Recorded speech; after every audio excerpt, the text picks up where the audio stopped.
welcome out there on the internet. It is the Saturday Morning Nerd Show. I'm Marcus Blake, your host, with the Saturday Morning podcast from that Nerd Show. Joining me, as always, is Brendan, not dead yet, Smith. Even an acute appendicitis can't stop me. Although it certainly tried. I mean, you do go all out to try to get a week off. We'll give you that. Good Lord. Anyway, also joining us this morning is Mr. Alex Moore. Good morning. So we have a bit of a fun show for you today. Unfortunately, Julie Jones couldn't be here, so we are switching up our shows. And we are talking about Harrison Ford, one of our favorite actors. And if you've listened to our podcast over the years, you know that we like to rate movies by actors, see if they've ever done a bad movie before. And since Harrison Ford is such a beloved actor in the nerd universe, well, it's time to talk about his movies and his entire career. Even that beyond Indiana Jones and Star Wars. So we're going to be asking two questions. Has Harrison Ford ever made a bad movie? And if he has he at least been good in the movie? Because there's other factors that might have brought the movie down, like Shia LaBeouf. But anyway, we'll get to that in a little bit. It's Shia LaBeouf. We'll all have plenty of jokes later. But before we get to that, we have to do this week's Sign of the Apocalypse. And it's another week of getting to call out the PC police and how you're basically just ruining society. So in terms of making things less racist, they've attacked comedy without fully understanding comedy. If you are a fan of the TV show Community that aired on ABC for 5 seasons and then 1 season on Yahoo TV, there is a very famous episode in season 2 called the D&D episode, and it's basically where the gang gets together with a kid who likes to play Dungeons and Dragons, and of course, Chevy Chase's character Pierce Hawthorne ruins the fun for everybody. But it's a great representation of playing Dungeons and Dragons in a great comedy setting. Well, the episode has been removed from all streaming services because, and I shit you not, an Asian actor put on blackface because he was an elf.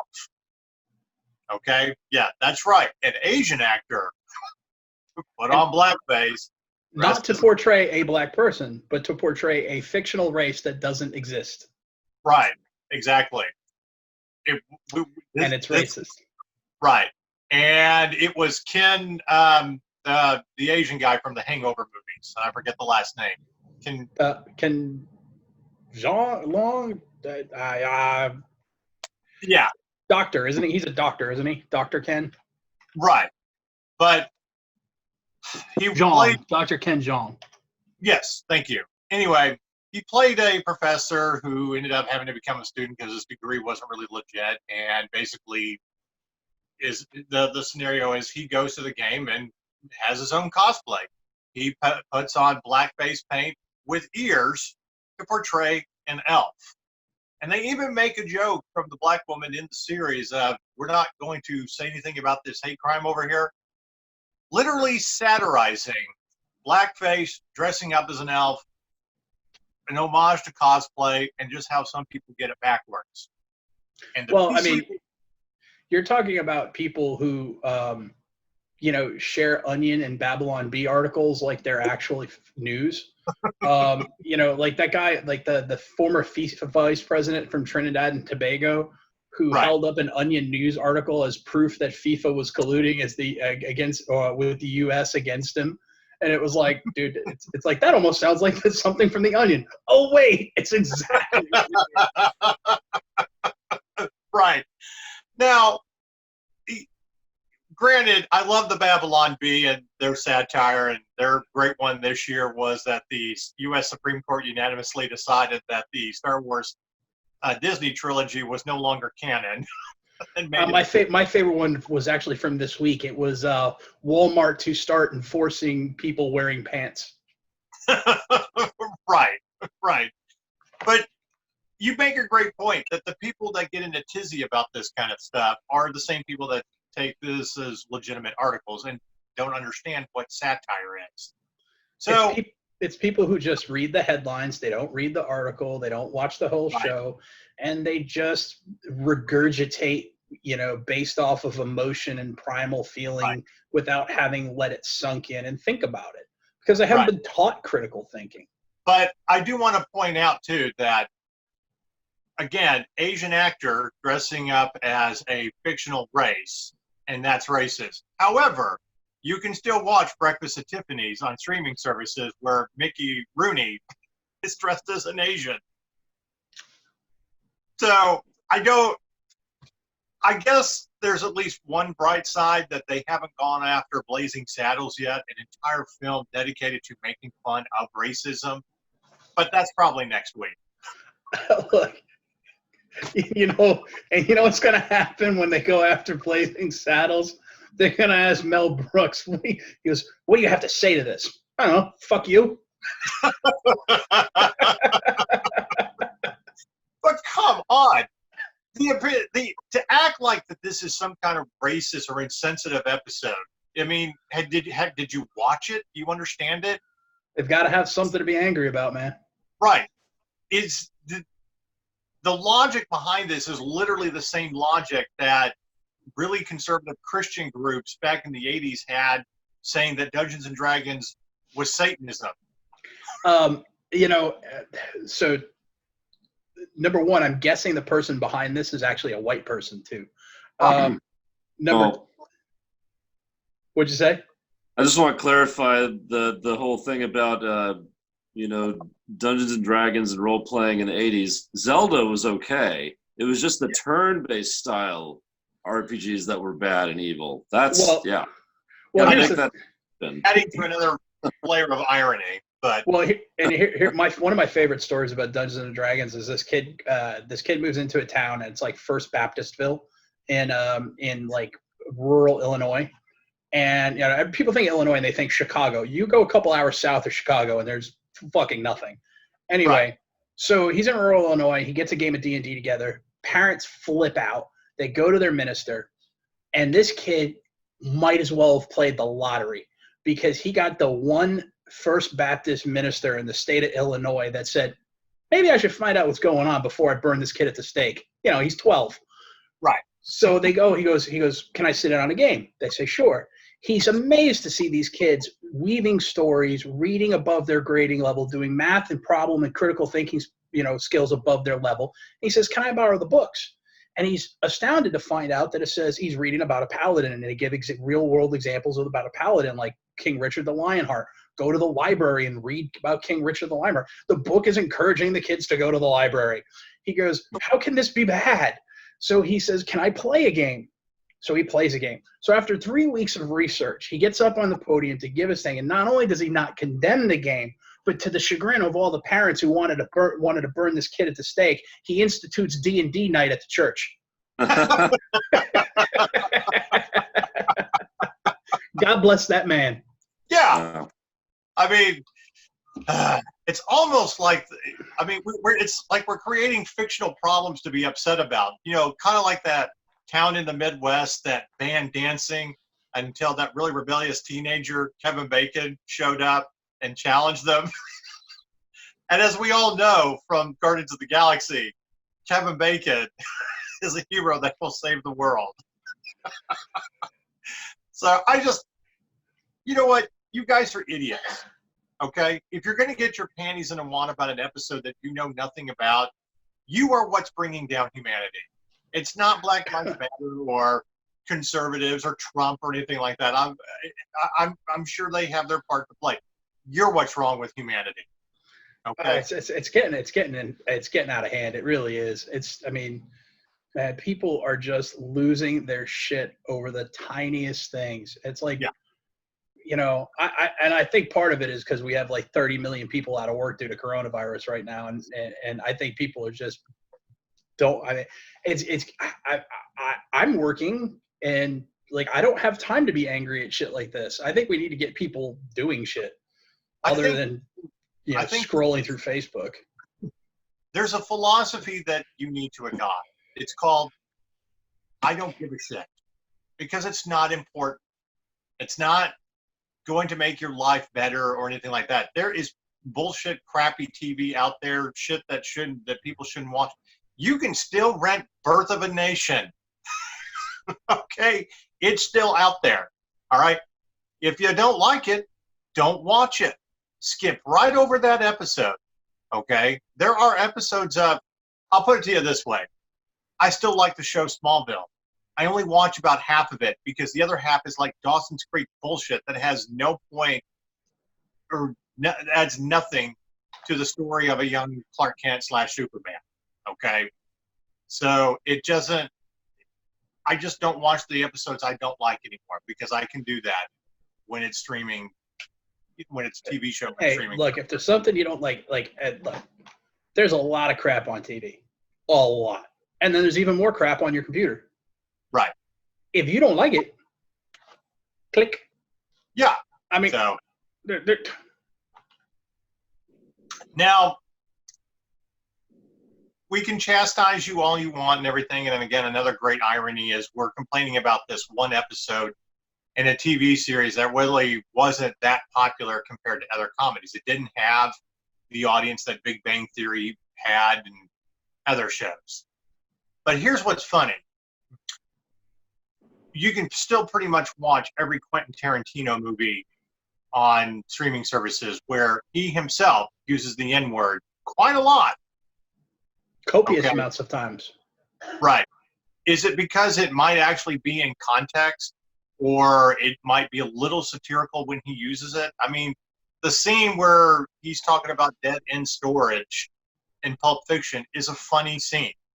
And just the look on Samuel L. Jackson and John Travolta's faces, and they're in that whole scene, it's satirical. Doesn't mean he's a racist, and I don't hear people complaining about that. But whatever. Now, I was You just gave him a new idea, though, Marcus. Give it a week. You put that on. If you put that on Reddit this morning, by Tuesday, Quentin Tarantino would be tarred and feathered on Twitter. Right. Now, I was going to do this as this week's Side of the Apocalypse, but I think this is actually kind of a good thing. With us being in a pandemic and there isn't much to watch, while we have also chastised the Quibi streaming service because you can only watch it on your phone, I did think it was kind of cool how 88 different actors got together and reenacted scenes from The Princess Bride. I'm not saying it's great, but some of the satirizing of everything was fantastic. So the reason I bring it up is we lost, in the last couple of weeks, an icon of Hollywood that goes back many generations, Carl Reiner.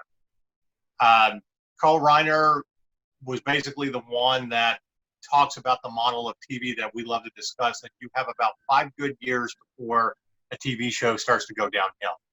Because he was the creator of the Dick Van Dyke Show back in the early 60s, and top rated show, #1, and they quit after 5 years and quit at the top. He is someone that not only us, our parents, our grandparents all enjoyed as a comedian, best friends with Mel Brooks, which I love the fact that they lived next door to each other in their old age and pretty much had dinner and watched TV together up until Carl died. Most of it had to have been sitting there going, we can make better shit than this even now. Oh, I know. I know. But here's why I praise what they did with Princess Bride and switching up the scenes. I thought it was kind of cool how Rob Reiner switched roles where he was the one reading the story and then he was the kid in bed. This is literally the official last thing that Carl Reiner did on camera, where they did the juxtaposition where Rob Reiner is playing the kid and Carl Reiner is playing the grandfather reading the story. And it literally, his very last scene on film is that scene. Hey, Granddad, can you come back and read this tomorrow? And it's just that, sure, with the little nod. That's the very official last scene of Carl Reiner on screen. And I thought that was kind of poignant with Rob Reiner. So whether you liked what they did with the Princess Bride and all that, to have kind of an iconic scene and that juxtaposition, I thought was great, and just a really great nod to Carl Reiner. So, but we did want to mention, talk about his death and how he had inspired many generations of writers and actors. I thought he was one of the best parts of the Ocean trilogy. I thought it was genius to get him as the old con man in the first one.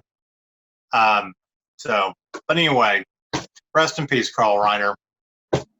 All right, enough talking about idiots out there complaining about bullshit.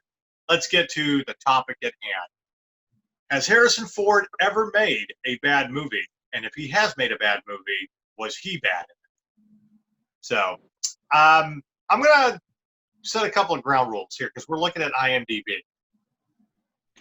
Obviously, like every actor, you start out doing bit roles here and there, uncredited roles and stuff like that. And Harrison Ford had, about 6 or 7 years when he wasn't really doing much before he finally got into a movie that kind of made him more well-known and famous.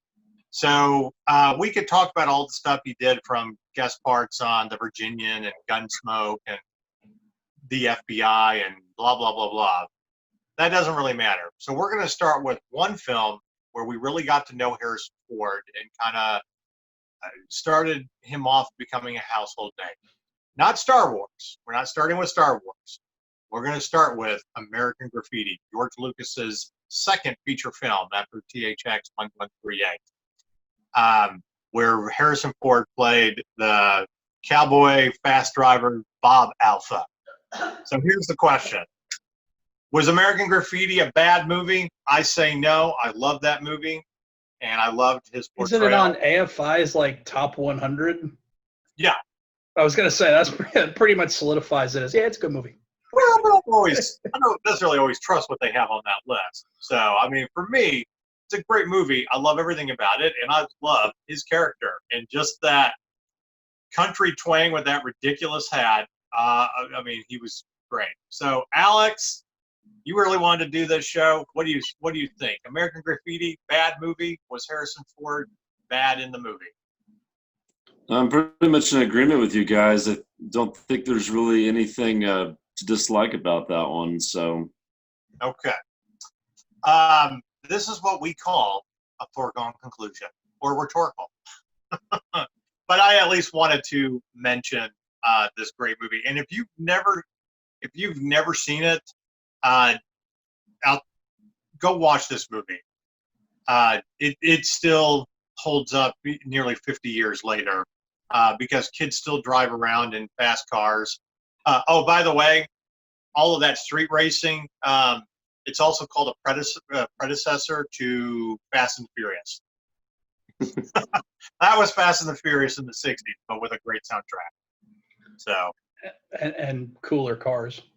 Pretty much, yeah. We won't mention it once we get to it in the timeline, but they, of course, made a sequel to that movie where I don't even remember what it was called. More American Graffiti, and he had an uncredited role, just a quick little cameo as Bob Alpha, who was a motorcycle cop pulling people over. The movie was not really that good, but he was really funny in it. So we'll leave it at that. All right. The next movie on our list is a movie that came out in 1974 called The Conversation. And this starred Gene Hackman and forget the actress name, John Cazale, who's well known for playing Fredo in the Godfather movies. But basically, Gene Hackman, they're surveillance techs and listening on conversations, and Harrison Ford had not a huge role, but did have a role in it. So real quick, have you guys even seen this movie? Nope. Of course. Okay. We'll skip you, Brendan. What do you think? You think this is a good movie, Alex? I actually quite like the movie. Absolutely. I think it's It's one that I don't think gets mentioned a whole lot when you talk about great movies from the 70s, but it's one that I saw with an uncle years ago, kind of introduced me to it. Is one that he really liked a lot. And Right.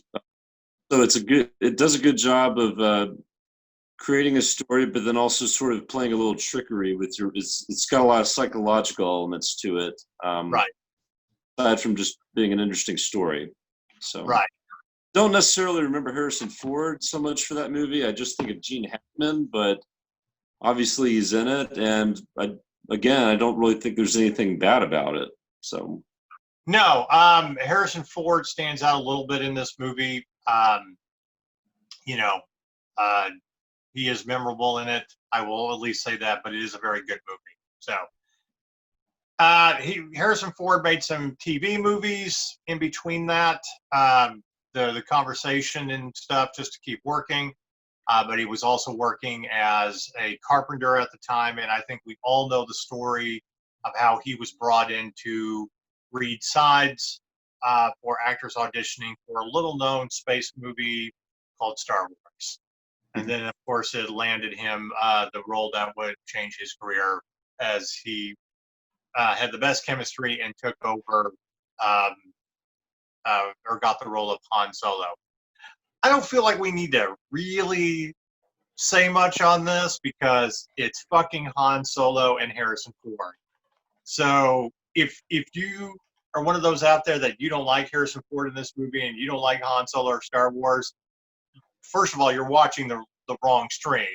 I think the only thing that deserves talking about here is a list of actors who could have been Han Solo if he hadn't taken over the part. Right. Al Pacino, Miles Teller, Sylvester Stallone, Dave Franco, Kurt Russell, and my personal favorite, Christopher Walken. Yeah. Because could you imagine? I actually think Kurt Russell would have been just fine. Kurt Russell would have been fine, but I just think Walken would have been hilarious. Like, Mhm. I've been Al Pacino, all over I the don't universe, see, and but I haven't seen any mystical flaws. Trust the blaster. It definitely would have been interesting. Yeah, Christopher Walken squaring off with Alec Guinness. Oh, it definitely would have been a real treat. Two very different acting styles, but Damn fool! I knew you were gonna say it.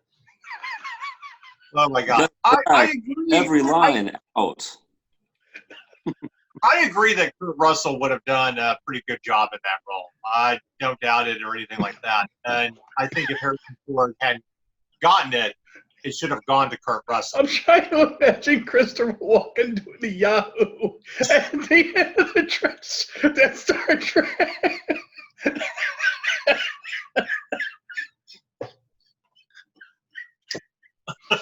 Brendan might need a minute. Yahoo! But anyway, yeah. I mean, we say more. We can, and this is for all the Star Wars movies. It's hard to imagine, really looking back, that anybody else could have played that role as well as he did, especially in Empire Strikes Back. And of course, he was great in Return of the Jedi, even though he didn't really want to come back and all that. And he was fantastic in The Force Awakens. I mean, really helped solidify that movie. So, I mean, it's Star Wars and it's Harrison Ford, and whether he cared much about the role or not, compared to his other favorite role, which we'll get to, I don't think there's any argument that the films, were good, some better than others, and he was great in them, because that's what we know Harrison Ford for. All right, so here's a great little film that also came out in 1977. Obviously, it gets forgotten because of another big movie. But it had Henry Winkler and Sally Field in it, and Harrison Ford is the third casted actor or on the list. It's called Heroes. It's about a Vietnam veteran suffering from PTSD, breaks out of the VA hospital and goes on a road trip with a sympathetic traveler to start a worm farm in California. with his fellow veterans. And Harrison Ford doesn't have a whole lot of screen time, but he's one of the guys that serves with Henry Winkler's character, kind of a redneck, survivalist, dealing with his own issues. And I think this movie would have largely been forgotten if it weren't for the fact that Harrison Ford, got to shoot this real quick, like the year before, and they put it out. And of course, Star Wars was so popular by November of '77 that people went to go see this film.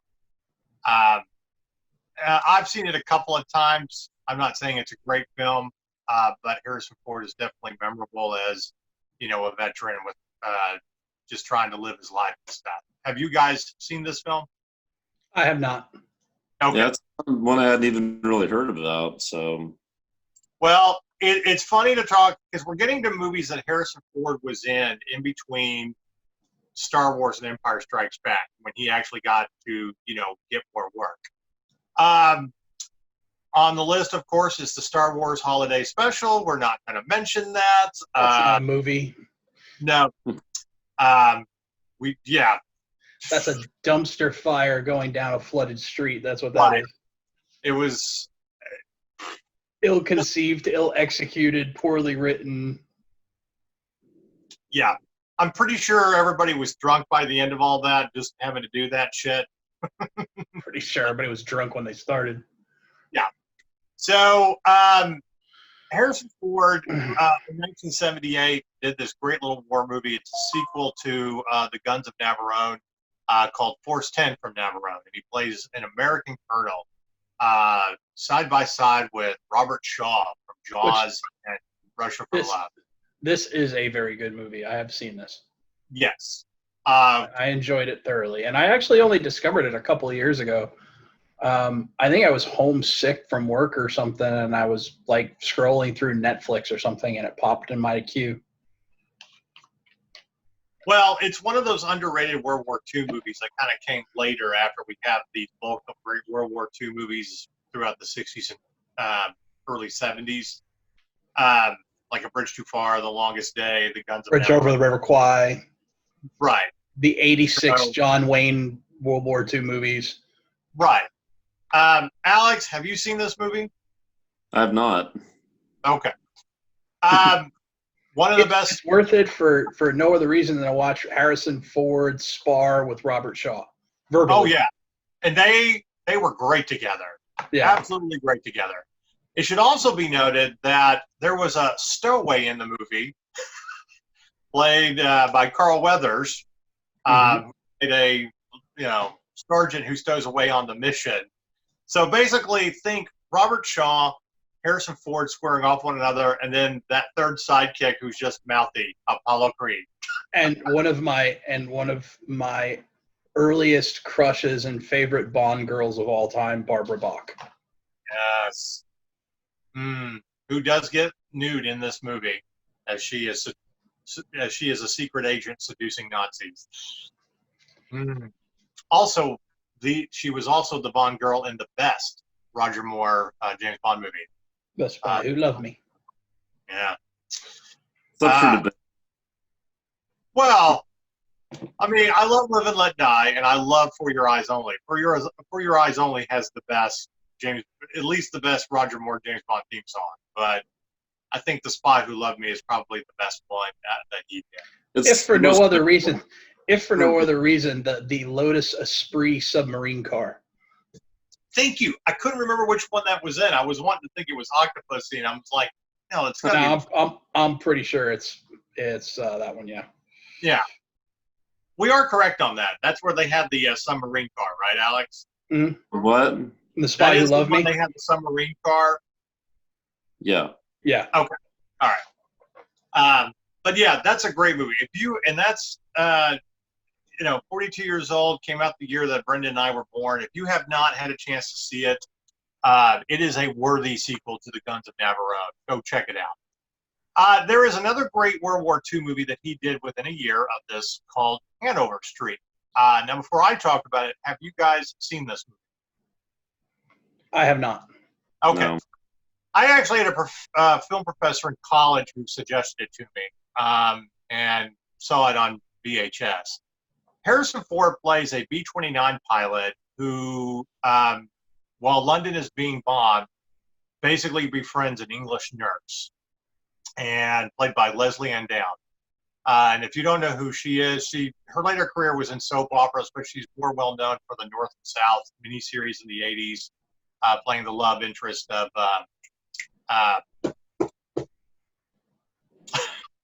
Roadhouse, Patrick Swayze's character in that series. But anyway, befriends her. They have an affair. Like, stuff goes on. Also has Christopher. Why am I drawing blanks on movies names? The guy from the Sound of Music, Christopher Plummer. Anyway, the basic story is they have an affair. Christopher Plummer plays an English spy and has to get dropped behind enemy lines. And Harrison Ford's character is the one that takes him in. They get shot down, so he has to complete the mission with Christopher Plummer, and figures out that, oh my God, I'm having an affair with your wife. So there's, an iconic scene about, do I save this man's life because I'm in love with this woman? And it's one of these really great films where everything ends the way that it should be. It is a love story during a war, and you get this great backstory of espionage behind enemy lines, and the entire cast is phenomenal in it. It's not really popular and definitely not well known by Harrison Ford. It's just a string of movies he did after becoming more famous with Star Wars. It's actually on Amazon Prime right now. It popped up in my queue, and I watched it the other day in the background. So, like I said, you like a good World War II story with Harrison Ford, go check this out. You will not be disappointed. It's obviously not his greatest movie, but it is definitely worth seeing. Of course, the next one after that is Empire Strikes Back that he did. Before Empire Strikes Back, he does two movies. He plays a colonel in Apocalypse Now at the beginning of the movie. I think we can all agree that that's a really good movie, even though he doesn't have a huge role in it. But I think he stands out as an Army colonel. But here's the one I really want to talk about. One that is very underrated, hilarious, that I think a lot of people forget.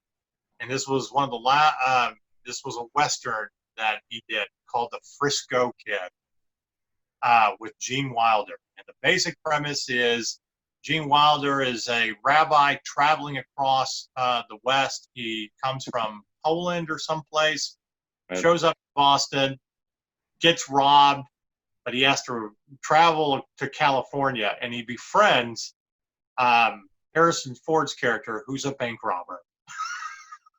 And the scene where they're trying to get away and double back, but they can't go fast because it's Shabbos. They're being held.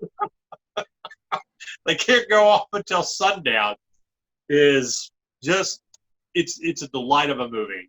It's one of my favorites that's underrated. Now, Alex, you've seen this movie? Oh yeah, Okay. I like.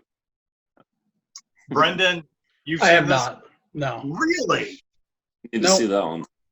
Wow. Okay, I'm a little disappointed. Never came across it before. Okay, well, that's your mission. And let's see, it came out 13 July 1979. I was 7 months old. Well, I'm just saying, we're gonna have to do some searching. It's got to be.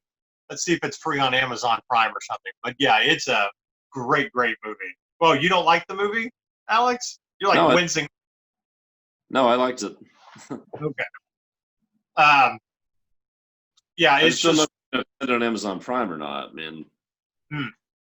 Well, we'll have to check that. But anyway, The critics did not care for it. It got a 38 on Metacritic. Oof.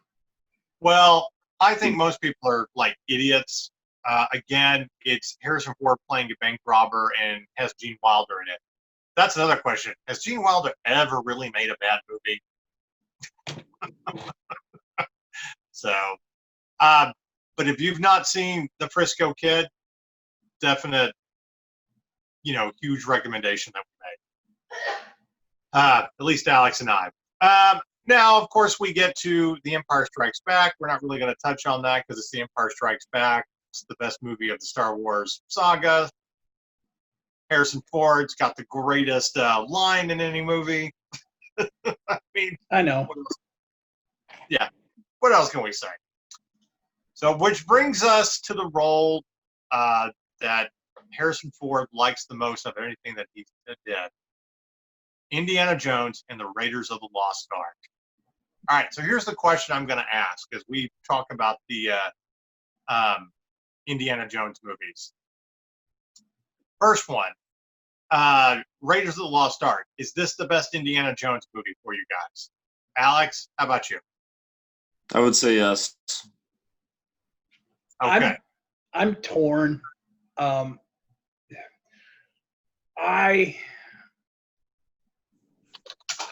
For me, it's clear cut better than Temple of Doom, but I have a hard time picking between this and Last Crusade because I love Last Crusade. Because Last Crusade came out 89, so I was 11. So I was 11 years old. I actually remember going to see that one in the theaters. So you had the whole full experience, and I'm old enough to actually remember all of it, and just the banter between him and Sean Connery. I don't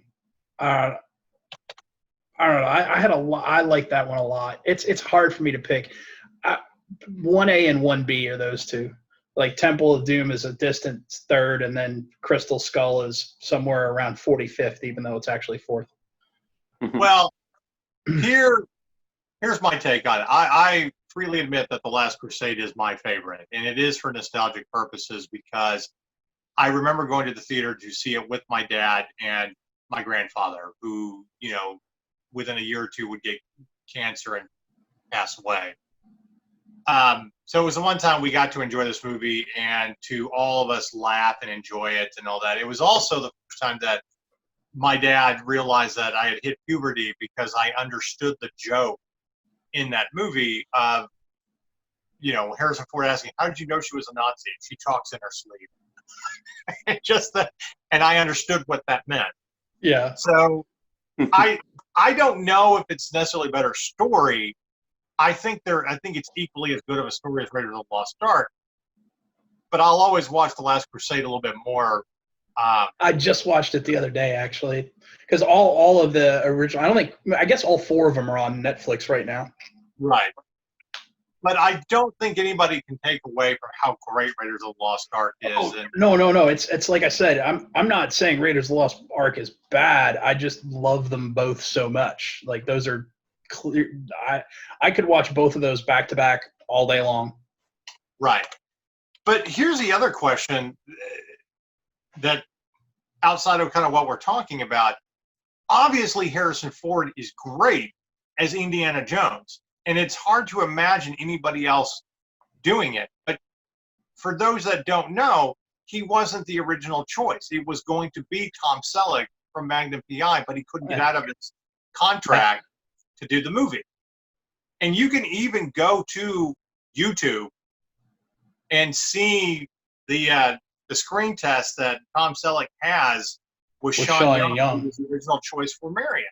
Which, by the way, I could see Tom Selleck doing the role. I am really glad they replaced Sean Young with Karen Allen. How many times was Sean Young replaced by somebody else? I mean, that happened a lot. Yeah, I never really cared for Sean Young as an actress.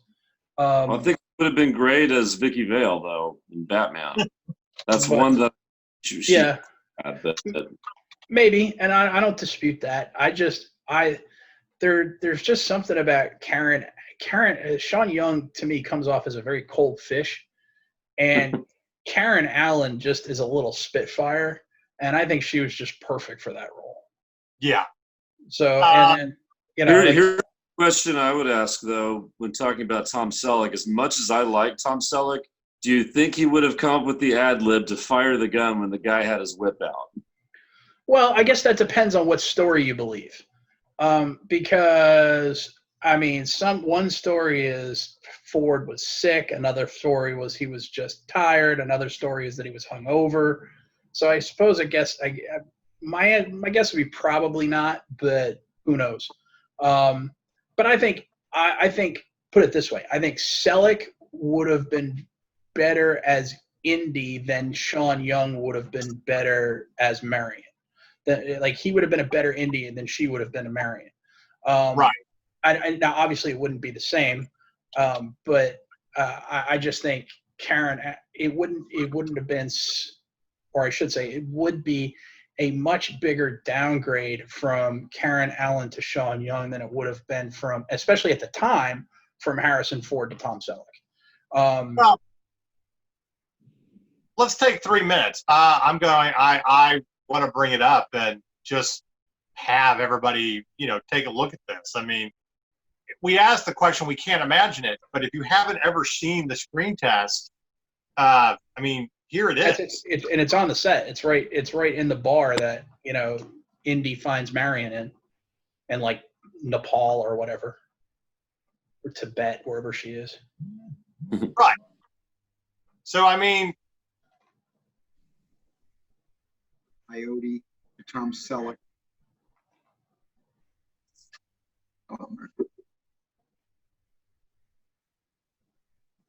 When I talked to Tom Selleck about it years later when we did Sea Change, PBS.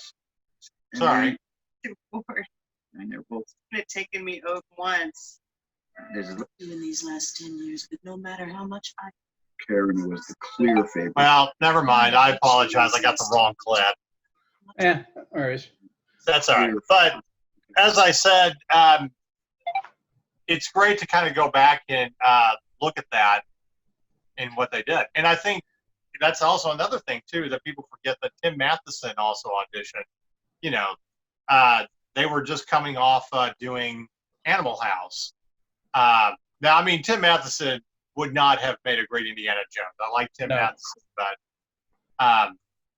anyway, the screen test is very interesting with Tom Selleck, and I think he would have done a fantastic job as Indiana Jones. Well, and I think a big thing about Raiders too is just the supporting cast too, because John Rhys Davies as Sala and Denham Elliott as Brody are fantastic. So Right.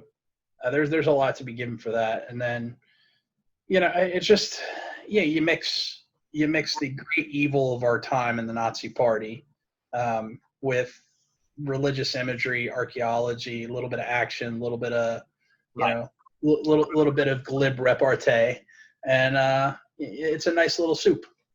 So, well, one of the while this is not the Indiana Jones show, I do kind of want to say this. I think Harrison Ford can be a little bit darker as an actor, and I thought that was kind of necessary for that role per se. There's Tom Selleck. What made him great as Magnum PI is he is serious, but he's also a wise ass.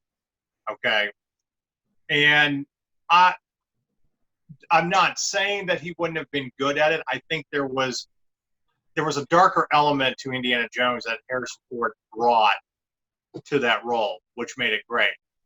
But on the one hand, I am also going to suggest a movie that's not a Harrison Ford movie in regards to Tom Selleck, High Road to China, which is kind of like his consolation prize that he got to do of being a mercenary pilot, an adventurer, former soldier, blah, blah, blah, that helps a girl get to her dad behind enemy lines. And that's a great fucking movie. And it really shows off what Tom Selleck could have done. And besides, if you haven't seen one of the greatest Westerns ever made with Tom Selleck and Quigley Down Under, you're just missing out.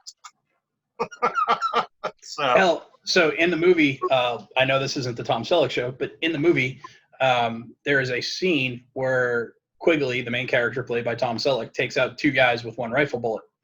That in the sniper community, that is now known as a Quigley. Yeah. So, I mean, when we think about roles and the people that get cast, it's easy in hindsight to look at a great movie and like, oh, well, they couldn't have made it any better. But then you kind of imagine who would have, played who and stuff. I mean, we did that one time with Lord of the Rings years ago at a podcast and talked about all the different people that could have been cast, like Daniel Day-Lewis as Aragorn and Sean Connery as Gandalf, and how very different the movie that would have been. Wouldn't have made it a bad movie per se, but you have to ask yourself, did we get the best that we got? Yeah, and it doesn't seem so foul down here. I honestly think when we talk about Indiana Jones, I do think that is the best choice they could have made, and I think he brings so much more to the role. And when we do talk about Kingdom of the Crystal Skull, which is not a great movie, we all acknowledge that. Is it really him that brings down the movie? And I would say absolutely not. I think he is fantastic in that movie and still has the chops to play Indy. I think it's the story itself and some of the side characters that help bring it down. That's just my opinion about Kingdom of Crystal Skull. Do you guys agree or disagree about that particular movie? Alex? About which one? Kingdom of the Crystal Skull, the fourth movie. I didn't think it was that bad. I think we're pretty much all in agreement that the Raiders of the Lost Ark and Last Crusade are the two best. But as far as Temple of Doom and Crystal Skull, it's like either one of them just not. I guess I would agree Crystal Skull is the worst one, but I don't think it's that bad. It's just not as good as the original trilogy. So, right. I think it had its moments, but it also had some seriously cringeworthy moments. And I also think, was it Kate Blanchett who played the Russian? Yeah. That was her Jeremy Irons in Dungeons and Dragons movie. She was bloody cringeworthy as a villain. Which is weird because you see that moment in what is it, the Two Towers, or is it the very end of, I think it's the very beginning of Two Towers, where she's offered the ring and she goes dark, and you think, wow, she could probably do a villain really well, and then you go to Crystal Skull and you're like, the fuck happened? Maybe she was just trying to be a little too campy because the story kind of was campy. I don't know what happened, but it was not a good performance. I didn't have a problem with Kate Blanchett, but it was unusual. It was an unusual role for her, but I didn't think she was bad. So yeah, I don't know. It just didn't. Her performance just didn't sit well with me in that movie. Well, I think one of the things for me is, as much as I love Karen Allen wasn't as good in that movie as she was in Raiders of the Lost Ark. And Shia LaBeouf was absolutely the wrong choice to be the son. But anyway, maybe maybe Indy 5 will be to Indy 4 what Rocky Balboa was to Rocky 5. You make a movie to fix the other one. So, all right, the next movie on our list, Blade Runner. Now, version. There we go. I know Brendan brings up the right question. Which version are we talking about? Because there's 6 or 7 of them floating around now. Like I go with the four, I basically at least. No. Yeah, Alex, I'm gonna let you take the reins on this. This is Blade Runner. I already think it's a great movie. I love Blade Runner. Which version? I guess I think each version got progressively better. Like the European version was better than the original U.S. version. Then you had the re-release from '91. Then you've got the final cut from 2005. It was like the final ultimate director's cut or whatever they called it. Yeah, I think that was probably the best one right now. I think so. Yes. Got better with each version. I think that one is the one that is generally considered the best one, and the one that if you are watching it now, you're probably watching that one. Right. Again, I think Blade Runner is such a fantastic science fiction film. I think it's one of those that Harrison Ford is, again, fantastic in. He he is cynical, he's dark, but passionate, and shows all the elements that we want in kind of an anti-hero.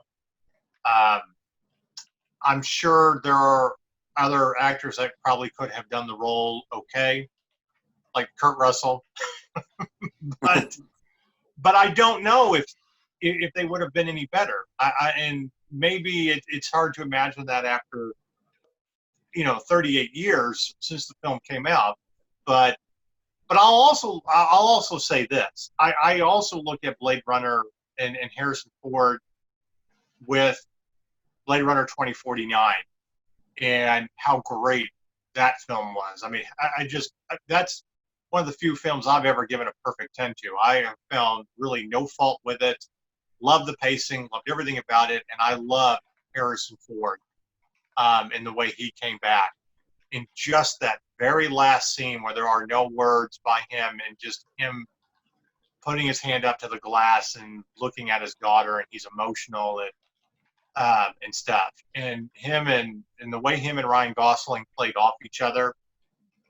So I look at it from my personal opinion. I don't think there is anybody better who could have solidified that role and then come back and done it again 30 years later and been so good at it. The same way that he did with Han Solo in The Force Awakens. So to me, it's a great movie. To me, he's the best choice. Brendan, what do you think? As far as sorry, I got distracted by something. I apologize. Do you think he's the best? Do you think that he was the best choice for that role and great in those movies? Because I'm also talking about Blade Runner 2049 as well. Yes, I do. Honestly, maybe it's because we've been seeing him as Deckard for almost 40 years. That it's hard for me to envision him as somebody else as that character, especially because even though we've had so many different versions of it, right. It's always, there's, until we got the new one, there wasn't a continuation of the story. I mean, I guess there's a few people I could probably envision in the role, but I still think he was the best choice. Right. I could probably see, just like with Han Solo and Alex said, I think Kurt Russell probably would have been good in the role. But I don't know. I just, I think it's become too much identified with him, the trench coat, the gun, There's also, it's something I've noticed about Harrison Ford, and especially in later roles, is there's a sensitivity that he brings to it, as while he is great at playing the action hero, the wise ass and stuff, Han Solo, Indiana Jones, he's done a lot more sensitive type roles that really show how heartfelt he is kind of as an actor. But he also reminds us that he can still be that old curmudgeon that you don't want to mess with. It's one of the ones for me, and then I talk about that sensitivity, is I don't think you should ever remake the movie Sabrina, but they did in the mid-90s. And he basically took over the Humphrey Bogart role. And I was like, well, for a remake, it's not a bad movie. Well, if you want to talk about his, more sensitive side, I think Regarding Henry is probably a good way to go. Right. And that's another good one as well. Because that's a movie that was a very different role for him, taking on the persona of just an average guy with an average life whose life is turned upside down by a stroke, I think it was, or something like that. Well, he gets shot. Oh, he gets shot. That's right. Yeah. Right. And basically learn everything. He had to relearn his whole life from tying his shoes to walking. So right. So that was a one that definitely plays into. I mean, it's a very quiet role where it's more about just human emotions and the struggle of life than it is about anything crazy. So the next movie on our list, after talking about the Star Wars sequels and then Temple of Doom, Indiana Jones, is Witness, which is the only time that he's ever been nominated for an Oscar. Plays a cop. Kind of crazy, come to think of it. Yeah.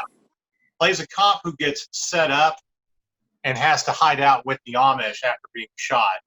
Has Kelly McGillis in it too. Interesting little fact about this movie: Kelly McGillis, obviously not very well known at the time, it was before Top Gun.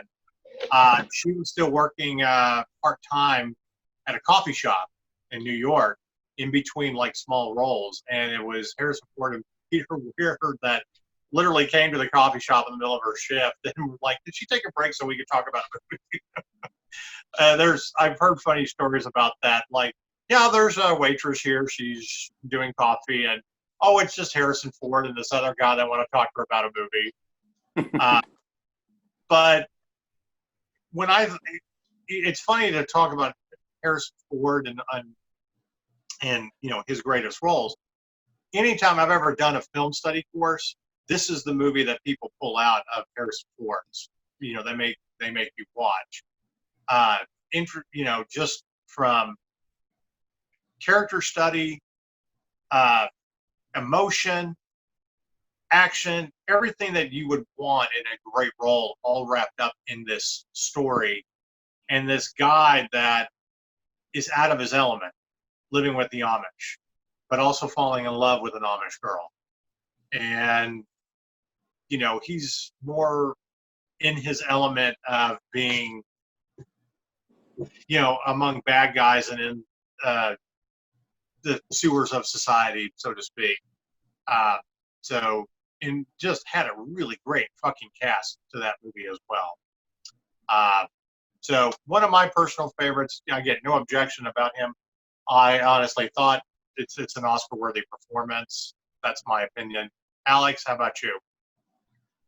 I would probably put this on my list of top 5 Harrison Ford roles. It's tough because there are a lot of good ones, but this is one of the ones I really, really like, up there with Blade Runner and some others that we'll mention later on here. But yeah, I don't really know what else to say about it. I mean, that's almost perfection with that film. Brendan, how about you? I haven't seen it in a long time, like probably since the 90s. But yeah, it is a very, very good film, and there's really not much to add about it. I mean, when it is his only Oscar nomination, which I'm still kind of surprised to hear, there's not much you can add. Oh, I'm going to complain about that in a moment, because he's made a movie over the last 6 or 7 years that I thought was very worthy of an Oscar, and I'll get to that later in the show. But all right, after Witness, there's a great movie. He did another movie with Peter Weir called The Mosquito Coast, and I don't know if you guys have ever seen it. It's generally not considered a good movie, but the premise of it is he is an inventor who spurns his city life and moves his family into the jungles of Central America to make his own utopia. Also, his wife is played by Helen Mirren, who was also still not well known to American audiences at the time. He worked with River Phoenix a lot, didn't he? Yes, right. River Phoenix plays his son. Anyway, the reason I bring this movie up is it's one of those kind of underrated films, especially when it comes to acting. But because it came after Witness, obviously it's not as good of a Peter Weir film and stuff. But I wanted to share something because when Harrison Ford was on Inside the Actor Studio like 15 years ago, they talked about this film. And this is what he had to say about it and why he chose it. So I'm going to click over to the screen real quick. Request I had from my students was to ask Mr. Ford about the Mosquito Coast.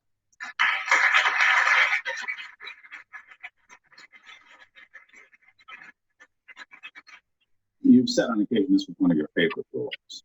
Why? Why? I love that guy. He's just a pain in the ass. He's different. He is different. But he had such brilliant words. Paul Cruz's book was full of delicious language. and I fell in love with the words and with the character. He's ruthless. He's tragic, Yes, he's ruthless. but not. That's not all there is to it. He went that far in the book. I wasn't afraid to go that far in the movie. Did the movie's ecological theme appeal to you? It wasn't what drew me to it. It was the social theme. It was his criticism of American culture and his the precision of those criticisms, which were went way too far, were wildly wrong sometimes, but there was a truth in it. There was a truth in the story of Allie Fox that I wanted to be part of. Hello there, fellow nerds. I'm Marcus Blake, the editor and producer of That Nerd Show, and we need your help. That's right, we need your support. Like any news outlet, we rely on advertising and donations to keep the lights on. To be the greatest show in this universe, we need funding, and that's where you come in. Like most artists out there, we actually have a Patreon account, and we're asking for donations. But we're not just asking for you to give us money. We actually have stuff that we're going to be giving away if you donate. So we'll be uploading more and more videos to our Patreon account from YouTube, from our daily news to interviews with celebrities to gaming videos and all of our other individual shows that we are doing here in 2020. But to keep us going, we need a little bit of funding. And again, that's where you come in. So it can be as little as $1. $1 makes all the difference in the world. And you can do anywhere from $1 to $3 to $5, all the way up to $500. And we're going to be giving stuff away for your donations. So you could get some Nerd Power wristbands or any other wristbands from our series of wristbands that we're creating for nerds. You can get cool retro gaming t-shirts from our Nerd Swag shop if you make a donation of $20 or more. You can even get advertising on our website or within our videos if you make a purchase or donate $50 or more dollars. We have different tiers, like most artists. Want that new video game that's coming out this year? You want to be playing the same video game we are as we're reviewing it? Hey, you can do that with a $100 donation. Are you looking to get a new console before the year is out? Hey, $500 and you can get an Xbox One, a PlayStation 4, or even a Nintendo Switch. It just takes a little bit to help us. As little as $1 per video that we do. And we're going to have a variety of videos that you can help support. So if you like our content, if you like everything that we do as nerds, from honest conversations about pop culture to great celebrity interviews to wacky and fun gaming videos, then help support us on our Patreon account. You can check us out at patreon.com/thatnerdshow. You can check us out at patreon.com/that. Take 3. Go to patreon.com/thatnerdshow and make your donation today. Even if it's just $1. We would greatly appreciate it. Thank you and stay nerdy.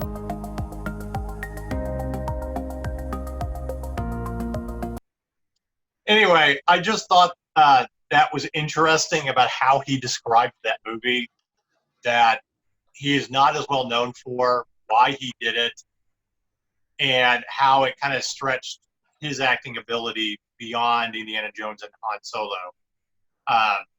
And have you guys even seen this movie? No. I've never even heard. Yeah. Go ahead, Brendan. I was gonna say, I'm pretty sure I've heard of it, but I know I haven't seen it. Just because the name itself is so off the wall, kind of, that it sticks in your brain. So I'm pretty sure I've heard it somewhere, but. Like I said, he wanted to work with Peter Weir again, and this was the movie they did. It helped, again, Helen Mirren still wasn't well known to American audiences. I think her first kind of American role was the Russian astronaut in Space Odyssey 1984, or was it just called? Yeah, a couple years before, and with River Phoenix. But what I find interesting, and the reason I bring this film up is, yes, it's not a great film compared to what he does, but it's such a departure in acting of what we knew of Harrison Ford, that in itself I feel is an Oscar-worthy performance. And the other thing is, here's a guy who's so fed up with American culture, corrupt politicians and everything, who is trying to make his utopia. And you basically have the same thing that we always talk about in utopias. As soon as you try to make it, it all falls apart. It's Lost Horizon, the book Lost Horizon. And of course, I mentioned that. We know there's kids out there like, what is he talking about? Because they don't make people read that in school anymore. But I tell people this: you may never watch the movie again, but if you watch movies for performances that are different than what you know an actor to do, and you can appreciate great performances, watch this with Harrison Ford, because it is an acting clinic in its own way, and you appreciate what he can do and what he's always been able to do outside of the roles that made him famous. So that's why I bring it up, and loved what he said inside the actor studio, why he chose it. Because sometimes the pain in the asses and the guys that annoy you turn out to be the best roles that you'll ever play. So, all right. Next on our list, he made a movie called Frantic. Alex, have you seen this movie? I have watched it. It's been a long time since I saw it, but I remember really liking it at the time. Brendan, have you seen it?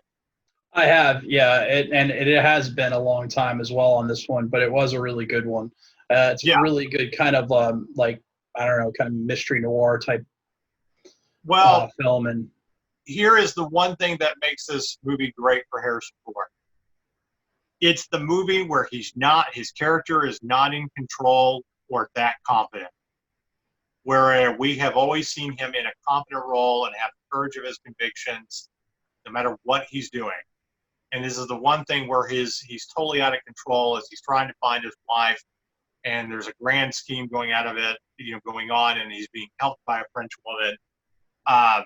Another great little underrated film with Harrison Ford that most people don't remember. And I think it adds to how Harrison Ford has specifically chosen roles. Whether he's getting $20 million a picture or not, he chose carefully the films that he wanted to do and kind of be remembered for, or what were more fun to him. So Frantic's another great one that if you've never seen, go see it. Check it out. The next film on our list was Working Girl. Great little fun kind of romantic comedy, and showed his kind of comedic chops in that movie. I personally really like it. that was okay, yeah, this is the one with Sigourney Weaver and Melanie Griffith. Okay. Right. So it's basically, about heroines more than anything else, rising to the top, but he's, again, and by the way, I think it's got one of the greatest pickup lines ever, where he just walks over to Melanie Griffith and, I'm going to buy you a drink. Because I said to myself, that's a girl who knows how to drink, and I was going to buy her a drink. And, ends up, anyway, you probably could have pulled that off. Well, now when this came out, I didn't know who half these people were because I was a kid and I was barely understanding what I was watching the first time I saw the movie. But listen to the rest of the cast, though. Sigourney Weaver, Alec Baldwin, Joan Cusack, Oliver Platt, Kevin Spacey, Yes. Before we knew he was Kevin Spacey, Olympia Dukakis. I mean, that's pretty crazy cast. Yeah, and had a fantastic cast. Alec Baldwin was extremely funny in it as the philandering boyfriend of Melanie Griffith. And I've always liked, I don't give a shit about Alec Baldwin's politics or what stupid shit he says, but I've always enjoyed his comedy. I think he's extremely hilarious. So, but anyway, Working Girl was the next one. My personal choice. I don't think it's a bad film. I think it's one of the better romantic, more well-written romantic comedies of the 80s. And I didn't really see Harrison Ford being in a movie like that, but it's a Mike Nichols film. And I think he chose wisely, and I think Mike Nichols saw something in Harrison Ford that was like, yes, you can do it. So, any opinions on this film? Oh, that was a funny film. I don't think it's a bad film at all. Yeah. Another one that's just not terrible or anything. Good choice by Harrison Ford. All right. Presumed Innocent. Great trial movie. We won't spoil the end of it, but he's basically a lawyer accused of killing his ex-lover, put on trial. Another great cast. Raul Julia plays his defense attorney. John Mahoney from... Sorry, everybody. I did not shut my phone off. I apologize. Anyway, I think that was another good one because it has a very surprise twist ending to who actually committed the murder and kind of got away with it. So I think that's another great choice by Harrison. Can we take a moment to just admire the wonderful career of Raul Julia and Yes. the tragic ending that he is remembered by most people of our age for playing M. Bison and the Addams Family? Yeah. Well, let's not forget about Overdrawn at the Memory Bank. So, I mean, come on, this guy, Raul Julia, was a tour de force when it came to acting, and most people our age only know him for those two roles. And it's like, would you please go see Romero? Well, I love the story behind Street Fighter because even though it was a bad movie, it's like he didn't have to do that. I mean, he did it because his grandkids wanted him to. Right. So it's like, it's just a horrible movie because the production was terrible and Jean-Claude Van Damme was sleeping with every woman on the set. Well, he was poorly cast. Yeah, they got a Belgian dude to play an American. Yeah. He couldn't do an accent. Yeah. Yeah. Right. But no, I absolutely agree. And this is one of the best Raul Julia movies. Also, it's one of the best courtroom dramas. The book is written by Michael Connelly, who also did the Lincoln Lawyer books, and of course, Michael Connelly. Books. Yeah, Michael. He's a prolific author. Right, being from Chicago and stuff. But yeah, just definitely worth watching. And then, of course, the next film after that is Regarding Henry, which we mentioned earlier. Regarding Henry is a great emotional movie, and Harrison Ford is just fantastic. Why he didn't win an Oscar for it, I don't know. I don't even know if he was nominated. Can find out. Yeah, but was he the leading actor that year? Yes. For that movie? Well, you know who won that year? It was for Silence of the Lambs. So it's gonna be hard to win. Well, okay. Fair enough. Yeah, we love you, Harrison Ford, but yeah, you really can't compete with Anthony Hopkins as Hannibal Lecter. Sorry. That's okay. I'm going to complain about another movie in a little bit. But no, Regarding Henry is another great one. Almost 30 years old, emotional. He's hilarious. And it wasn't nominated for anything. Yeah. Not really. All right. So here's the big one that we do talk about. And we're going to include Patriot Games and Clear and Present Danger, same movie, because it's him playing Jack Ryan. I cannot imagine anybody else playing Jack Ryan other than Harrison Ford, especially at the age he is supposed to be in the books at the time, the timeline of those stories. Yeah. Still like Hunt for Red October, Alec Baldwin did, pretty good job in it, but at the same time, But what makes Hunt for Red October has got nothing to do with Alec Baldwin. It's James Earl Jones. It's Sean Connery. It's Scott Glenn as the skipper of the American submarine. It's Courtney B. Vance as the sonar operator. You know, Sam Neill as Ramius's XO. I mean, it's the supporting cast. It just goes on and on and on and on. Hell, when Dr. Crusher from Star Trek Next Generation has a bit part as his wife, I mean, you know, that cast was phenomenal. I mean, I'm not saying Alec Baldwin was bad. I'm just saying. No, he gets overshadowed because of a great cast. Yeah. Right. But Brendan, you and I usually agree about, you know, these kinds of movies. We've talked about them before in relation to the Jack Ryan series on Amazon. You know, they're both faithful adaptations of the books, although Clear and Present Danger could have been its own little mini-series. But, like, that movie, I think literally the best scenes are him and Willem Dafoe going at each other. On Clear and Present Danger? Oh, yeah. And Willem Dafoe plays a great John Clark. I am not looking forward to Michael B. Jordan as John Clark.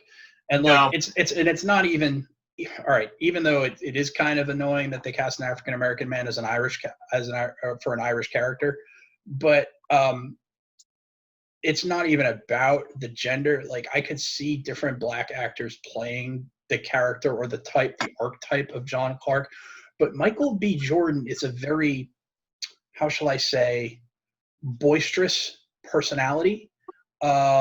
He is not the quiet professional. John Clark is very much the quiet professional. And if you said Idris Elba as John Clark. You just took my joke away. I was going to say there is a black actor that can play John Clark. It's Idris Elba. Right. And I'm sure if if you wanted to, now, if you were doing older John Clark, you know, Rainbow Six John Clark, I could say Denzel Washington. Sure. But, you know, and I'd have to think about it because my knowledge of younger African-American actors isn't as – well, actually, I tell you what.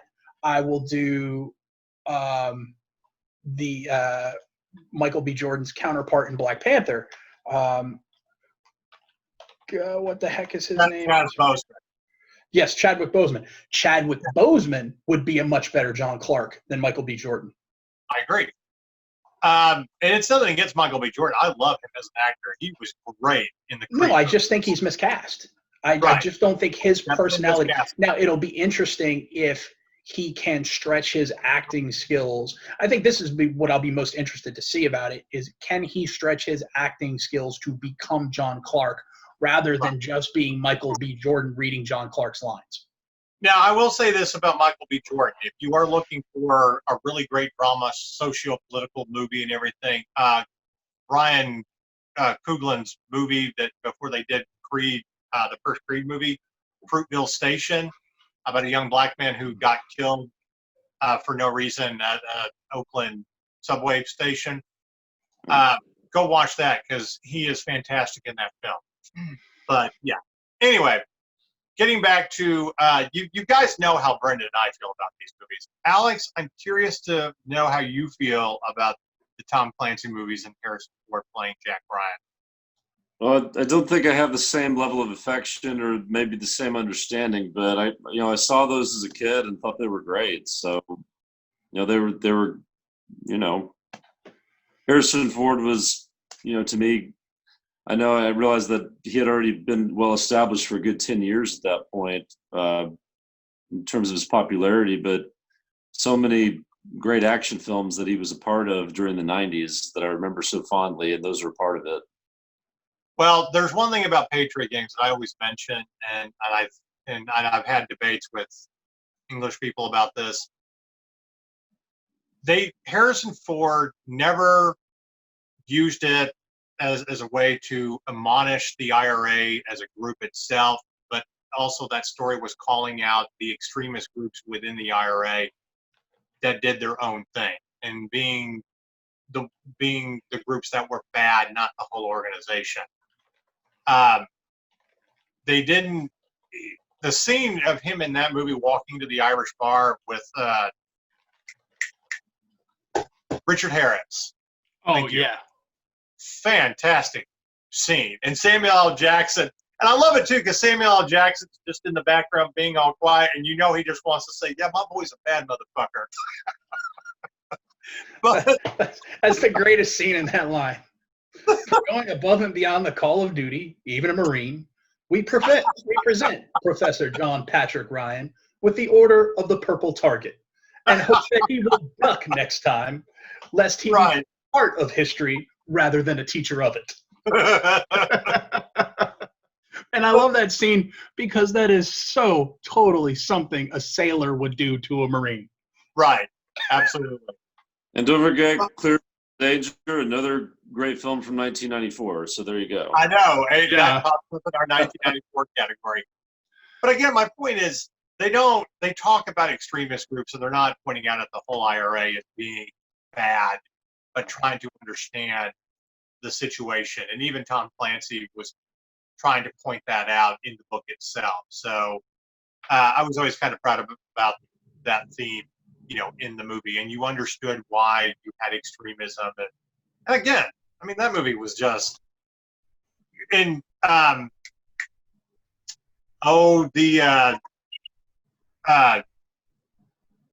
two actors, Sean Bean and Patrick Bergen.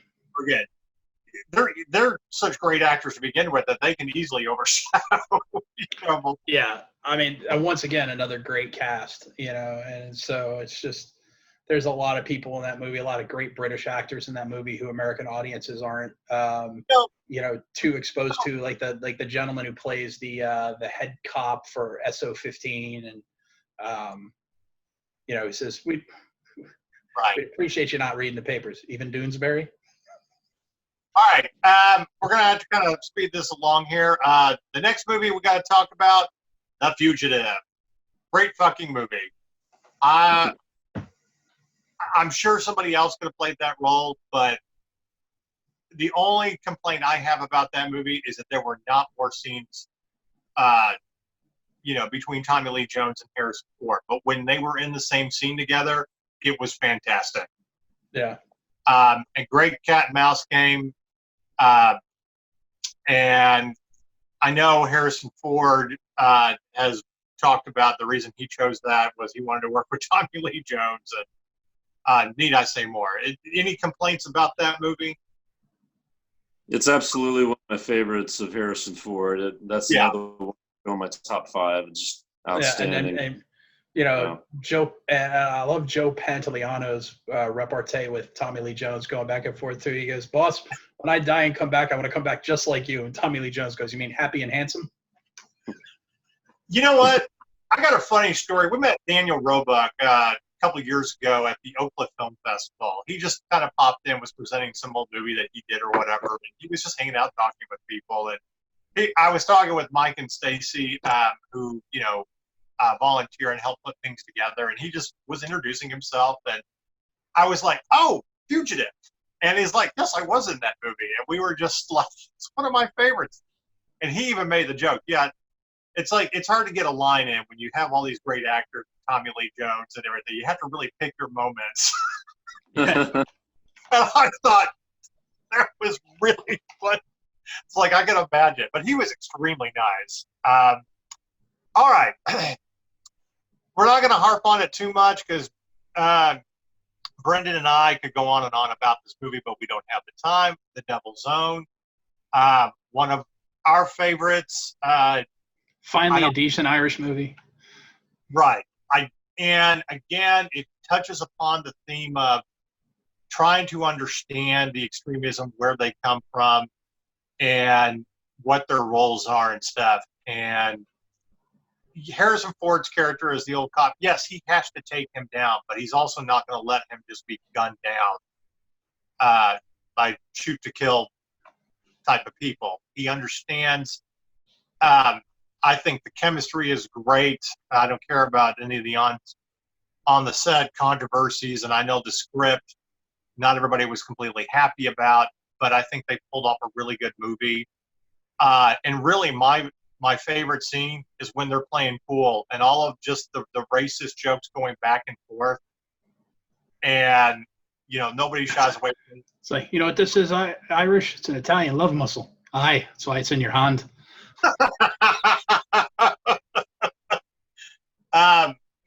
But that again, very underrated movie, and I think it's another shining example of how he chose well in doing a movie and pulled it off, especially with a young Brad Pitt.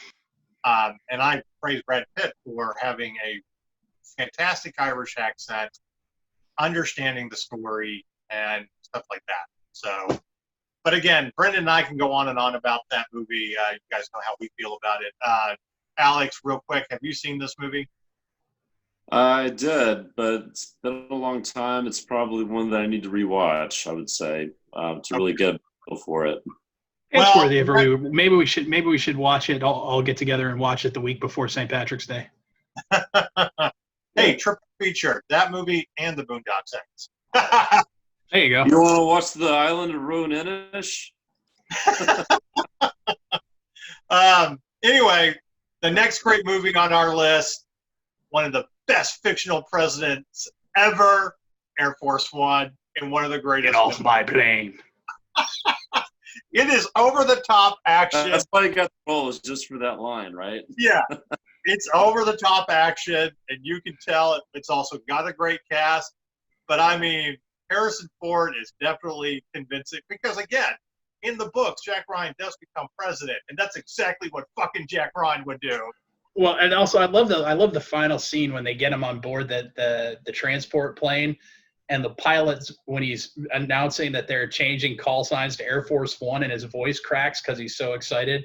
It's like, yeah, because he's just like, because my career rested whether or not we got him aboard or not. I was either going to be a private next week or a general. Now I'm a general, baby. Well, and him and Gary Oldman going at each other and everything was great. I mean, you can't find a more perfect duo just to kind of. Now, I know they made another movie together as like industry tycoons using industrial spies. It was a movie called Paranoid. It was not a bad movie. But again, it wasn't really that great compared to what Air Force One. And let's be honest, Gary Oldman is one of our favorite actors on this show. So anything you do is great. All right. And Air Force One. Any complaints about this movie? I mean, it may not be like the most dramatic, but it's a fun fucking movie. It's not a great movie, but it's exactly what it's supposed to be. It's a fun summertime action movie. Right. And Harrison Ford delivers. I mean, I would totally vote for that guy to be president. All right. Here's the movie that everybody complains about that might be the worst movie he ever did. 6 Days, 7 Nights. I got stuck seeing this movie with a girl I dated for all of like 3 weeks in Hawaii in 1998. And I'm pretty sure that being stuck through this movie is one of the reasons why we were only dating for 3 weeks. If he made an awful movie, this is it. It's Anne Heche is a wooden board in this movie.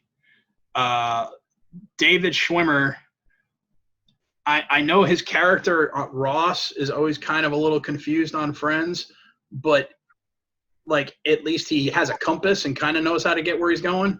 This character looked like a second lieutenant on a land nav course.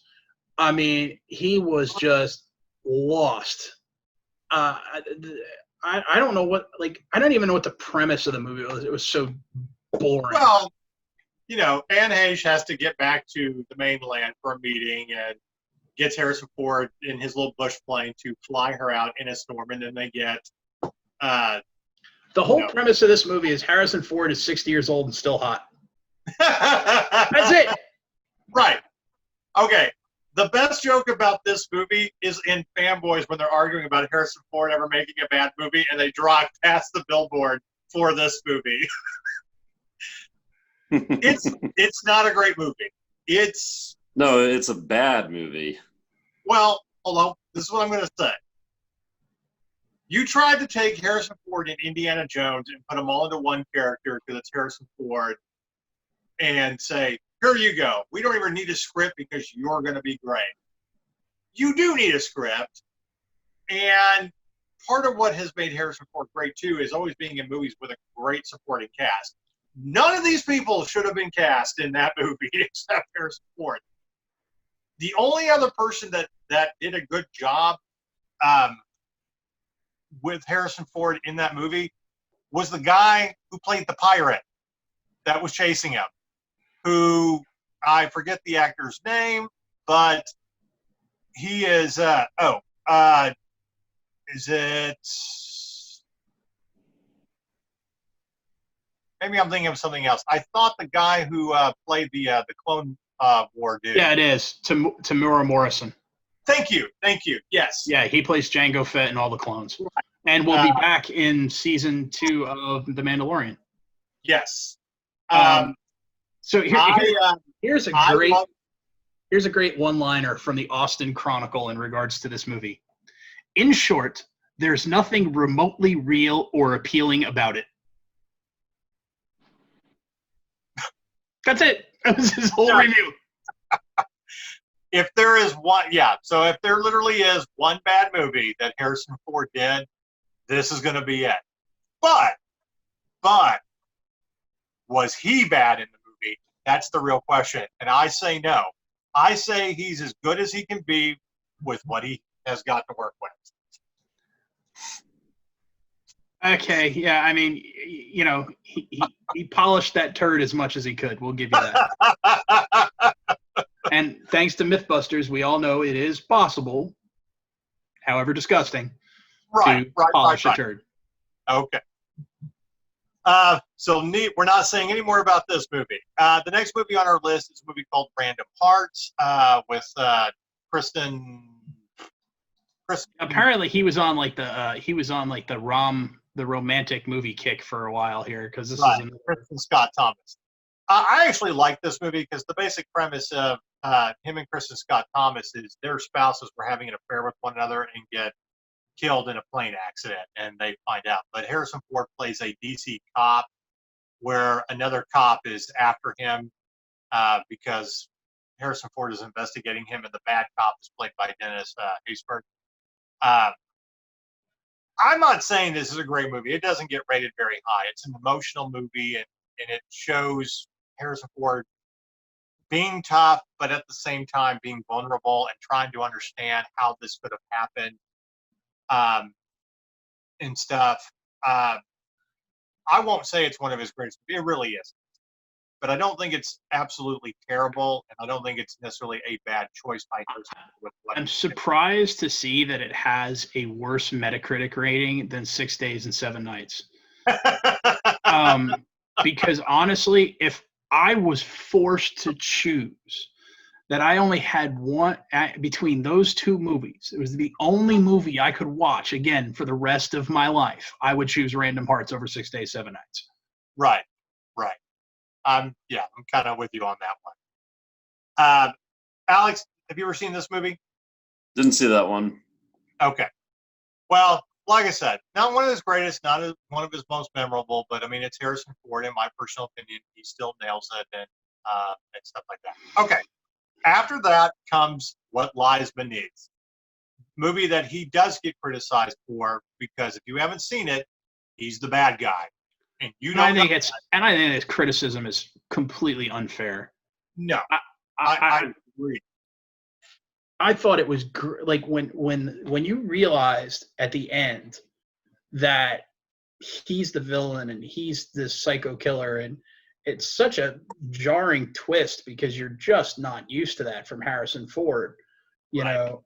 And they do a fairly good job of disguising it. You know, having watched it a second, third, and fourth time, you go, okay, there were clues along the way.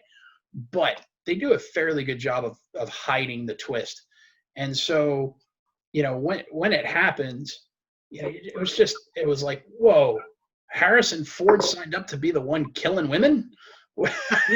Like, wow, that caught me off guard. And if you can catch me off guard in a movie at this point, then you know, I'm pretty. Yeah, it was a surprise ending. I mean, I think it's literally right up there with The Usual Suspects. Like, holy shit, I didn't see that coming, for the simple reason of there's no It's way. Harrison Ford.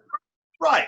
I He's mean, like that would everybody's literally be- wholesome dad figure. Like, That's literally if you watched a movie where John Wayne was the bad guy, which they never would have allowed happen.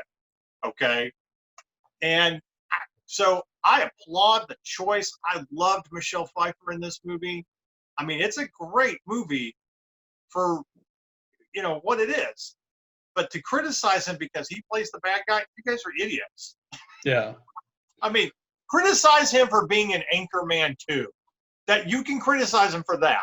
And it's funny, we see, you see kind of how we talked about Helen Mirren got her first American exposure. Well, Right.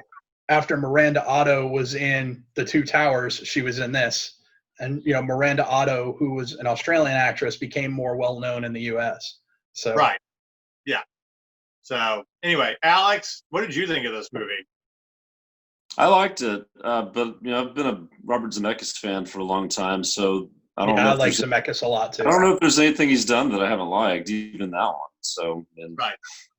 turns out, I think the criticism is very Yours- unfair. So, all right, here is a great sailor movie that we must talk about. K-19, the Widowmaker. I personally love the story. Which I this don't was know- filmed in my own hometown. Was it really? Yeah, there's actually a Russian submarine, an old Soviet submarine that's been salvaged. That's a museum ship in Providence, Rhode Island, and they used that as the K-19. Nice. I Yep. did not know that. So not all of it, but parts of it were filmed in Providence. My only really chief complaint about it is, Harrison Ford's not great at accents, so he didn't have a great Russian accent. At least Good. he tried, though, which was more than Connery did. That is true. That is true. Because Connery was slinging this like mix of Russian and Latvian with a Scottish accent, and it was just like, whoa, dude. But he's like, John Milius wrote me some big speeches in this movie because John Milius got called in to help fix that script. Yeah. But yeah, I agree. But I loved K-19, The Widowmaker. I thought it had a great cast, and him and Liam Neeson were just phenomenal in it, in my opinion. So I thought it was another great choice. I'm going to start with you, Brendan. Did you like this movie? You're the sailor. I did. And, it's kind of hard. You put, Harrison Ford and Liam Neeson in a room, in a small room together for 2 hours, and it's probably what comes out on the other end is probably going to be pretty good. So yeah, it was a good flick, and it is based off of a true story. So it is a pretty cool. I was right saying Liam Neeson was in this, right? Yeah, that is Liam Yeah, Neeson. he played the XO, right? Yeah. So, but yeah, it was it's an enjoyable film. I don't think it's the best submarine movie ever. No, but no. it's definitely a good one. Like, I mean, I wouldn't put it in the same breath as Hunt for Red October or U-571, but it's definitely, like, if you wanted to watch a submarine movie, I would put it up against Crimson Tide. I would probably put it in that tier. But it's good. It's enjoyable. I've seen it more than once. I owned it. I think this came out so long ago, I probably had it on VHS. Alex, real quick, what did you think of this movie? This is another one I'd probably have to rewatch again. I remember it was directed by Catherine Bigelow, so that's interesting to think back. Right. Progress over the. But Okay. So we don't have that many movies to go, so I'm going to try to speed this up a little bit. We've talked about Indiana Jones and stuff like that. Hollywood Homicide. That's just a fun movie. I don't care what anybody says. I loved it. Yeah, it was great. For what it was a lot of fun. So yeah. Yeah, it doesn't take itself too seriously. No. It's a buddy cop comedy movie. The casting was good, so that and it absolutely mercilessly lampoons and satires life in LA. Yeah. Oh, yeah. And I think that's my favorite part. Like the whole movie is a joke on LA. I think it's Hollywood making fun of itself. And how often do you see that happen? The two best scenes with Harrison Ford in that movie, in my opinion, the first one is when they're Bruce Greenwood, as the internal affairs cop, is arresting him and taking him after betting his ex-girlfriend. And he's just kind of dancing and throwing his gun and stuff. It's all improvised, and the cops are trying to catch it. You know, I thought that was great. And he's just like, I feel good in the morning. But the other one is the most fantastic line ever when he picks his partner up from yoga class. And Josh Hartnett's trying to explain, I really have a deep connection with this. Yes, deep and shallow. I don't know. I think my favorite line is when he's talking to his girlfriend, and she says, you know, she calls him a stud. He goes, I'm not a stud anymore. My partner's a young stud. He goes, but I still know some veteran moves. And if I take my ginkgo, I can even remember where I put the Viagra. Yeah, I never get tired of watching this movie. So it's a great one. I might have to put it in this weekend in the background. Alex, you love this one too? Yeah, it was just fun. You know, I thought, like I said, I thought the casting choices were interesting. They brought in, I think Master P, the rapper, was in it. I thought he was funny. I thought Dwight he was. Yeah, man, he was like the villain. They were all good. Josh Hartnett and Harrison Ford were great together in that. So yeah, I've heard they didn't get along on set, but whatever that was, I thought they had really good screen chemistry, and it worked out for this film. I think some of the best scenes were, Lou Diamond Phillips in drag, Master P talking to, where was it? Walter Matthau about Walter Matthau, yeah, about that those two just like from two completely different worlds. Yeah, there was so much fun in that movie. Also, Frank Sinatra Jr. playing the lawyer. Yeah, Gladys Knight playing the mother. You know, one of the right. You know, so it was. Was it Martin Landau in that movie too? Yeah, yes. Martin Landau, yeah. We mentioned that he was talking with Master P. Just him talking with Master P. I mean, the list of people in this movie is ridiculous. I mean, hell, one of the villains was Dwight Yoakam. Right. That's what I mean. Yes. I think they got a lot of these guys on the cheap. You know, they were just in there to just have a good time. So it was. Well, and you had little cameos here and there by people. Like I love Smokey Robinson as the cab driver. And if you don't know your Motown singers, you miss a lot of little things. So. And Robert Wagner was in it, and so yeah. Right. Okay, Hollywood Homicide, great film. Check it out. There was a movie called Firewall. I never saw that one, to be honest. It didn't appeal to me.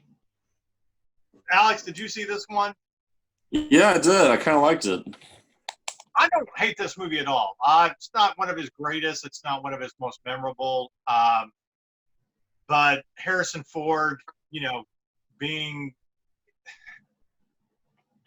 to me, it's very Jack Ryan-esque in Patriot Games, where he's kind of out of his element, but finds a way to save his family from a psychopath. It's not a very original story or anything like that, but you know. At the time, I thought it was okay. So, the next movie on the list is a movie called Crossing Over. It's a huge cast. It's about immigration. It has an immigration theme in LA, but Harrison Ford plays an ICE agent who, you know, finds a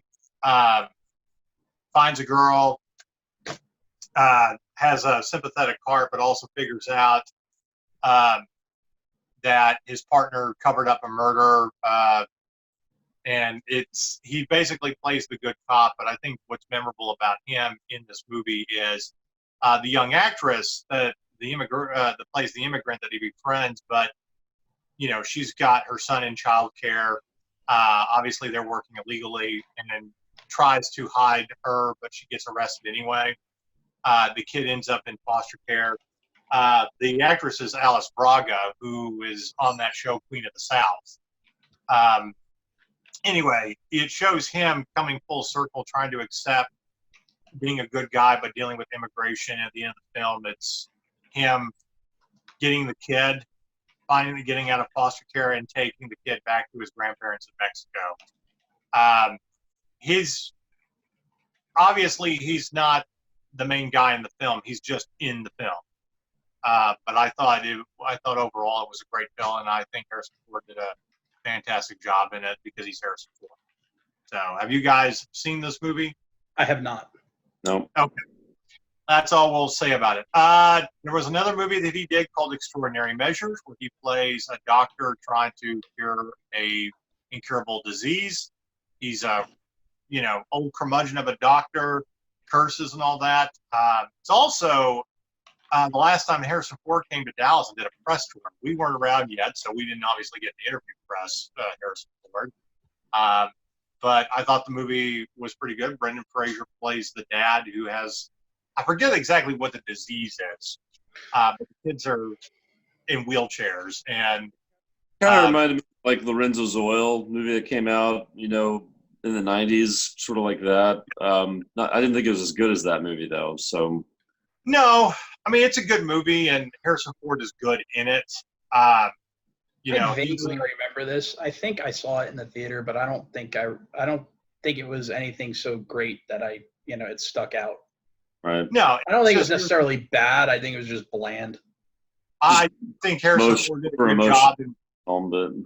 Yeah, he did a good job in the movie, and that's kind of what I remember and stuff like that. So I won't necessarily rate the movie very high, but I also look at Harrison Ford as you did a good job like you normally do. All right, so there was another movie on this that comes next after this called Morning Glory. And I actually do like this movie. It came out about 10 years ago, and he basically plays an old curmudgeon, Walter Cronkite-type newsman who's under contract, and Rachel McAdams plays a producer of a morning show, and she finds a loophole in the contract that if she offers him an anchor job on the morning show, he has to accept or he loses getting paid by the network. And he's forced in doing this morning show, this great newsman with all these Peabodys and everything else, to do a morning show. And going just a complete ass and person you don't want to put up with, this grandfatherly type of character. But he's very funny, and all he wants to do is just do the news. And him squaring off with Diane Keaton, I thought was pretty good. So it's actually one of my favorite little underrated roles by Harrison Ford, where he knows he's the old guy and plays the part very well. Have you guys seen this movie? Nope, it didn't interest me because I'm just not one for morning shows, let alone the backstories behind them. So okay.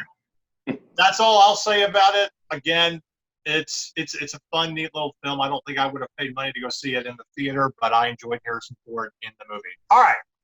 This is a movie that I remember you, me, and Adam went to go see in the theater. Cowboys and Aliens. I won't say that it's a great film. it's not. No. But it's a fun film. I've watched it more than once. I love Harrison Ford in the movie, despite the fact that he doesn't have top billing compared to Daniel Craig. Here's my take on this movie. Yeah, it's not that bad. It's not that great. It's kind of just a middle of the road summer action movie based off of a graphic novel. Right.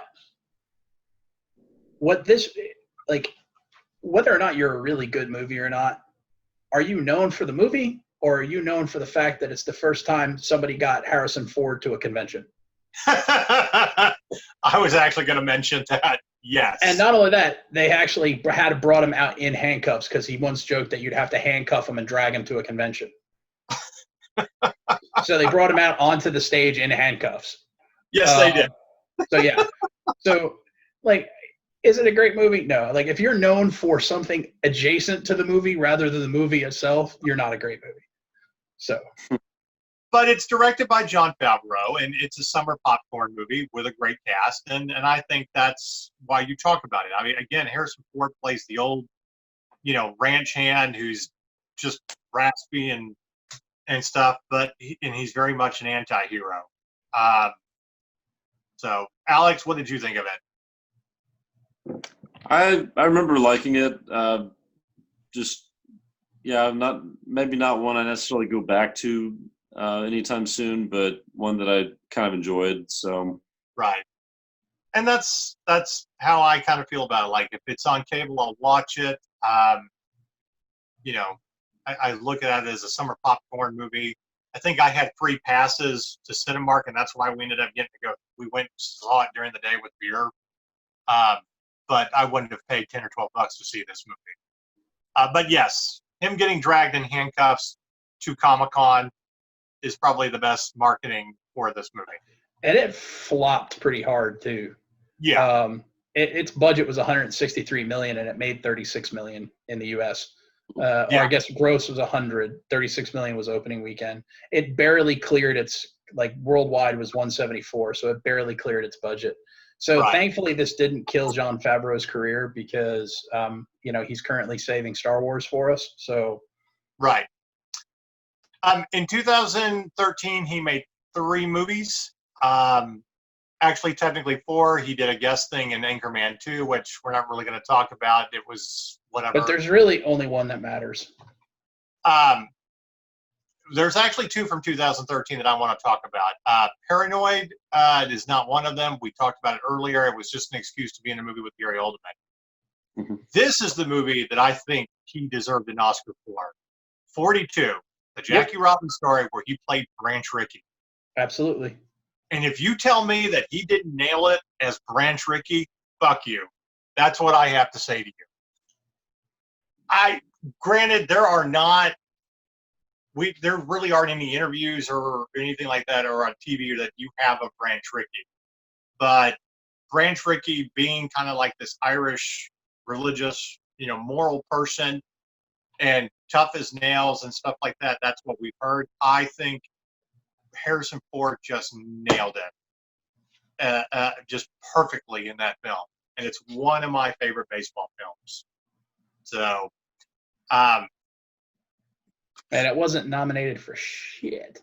Like, it No. got a whole bunch of little minor awards and but like it wasn't nominated anything from like BAFTA or the Academy or Golden Globes, which I think is just a travesty.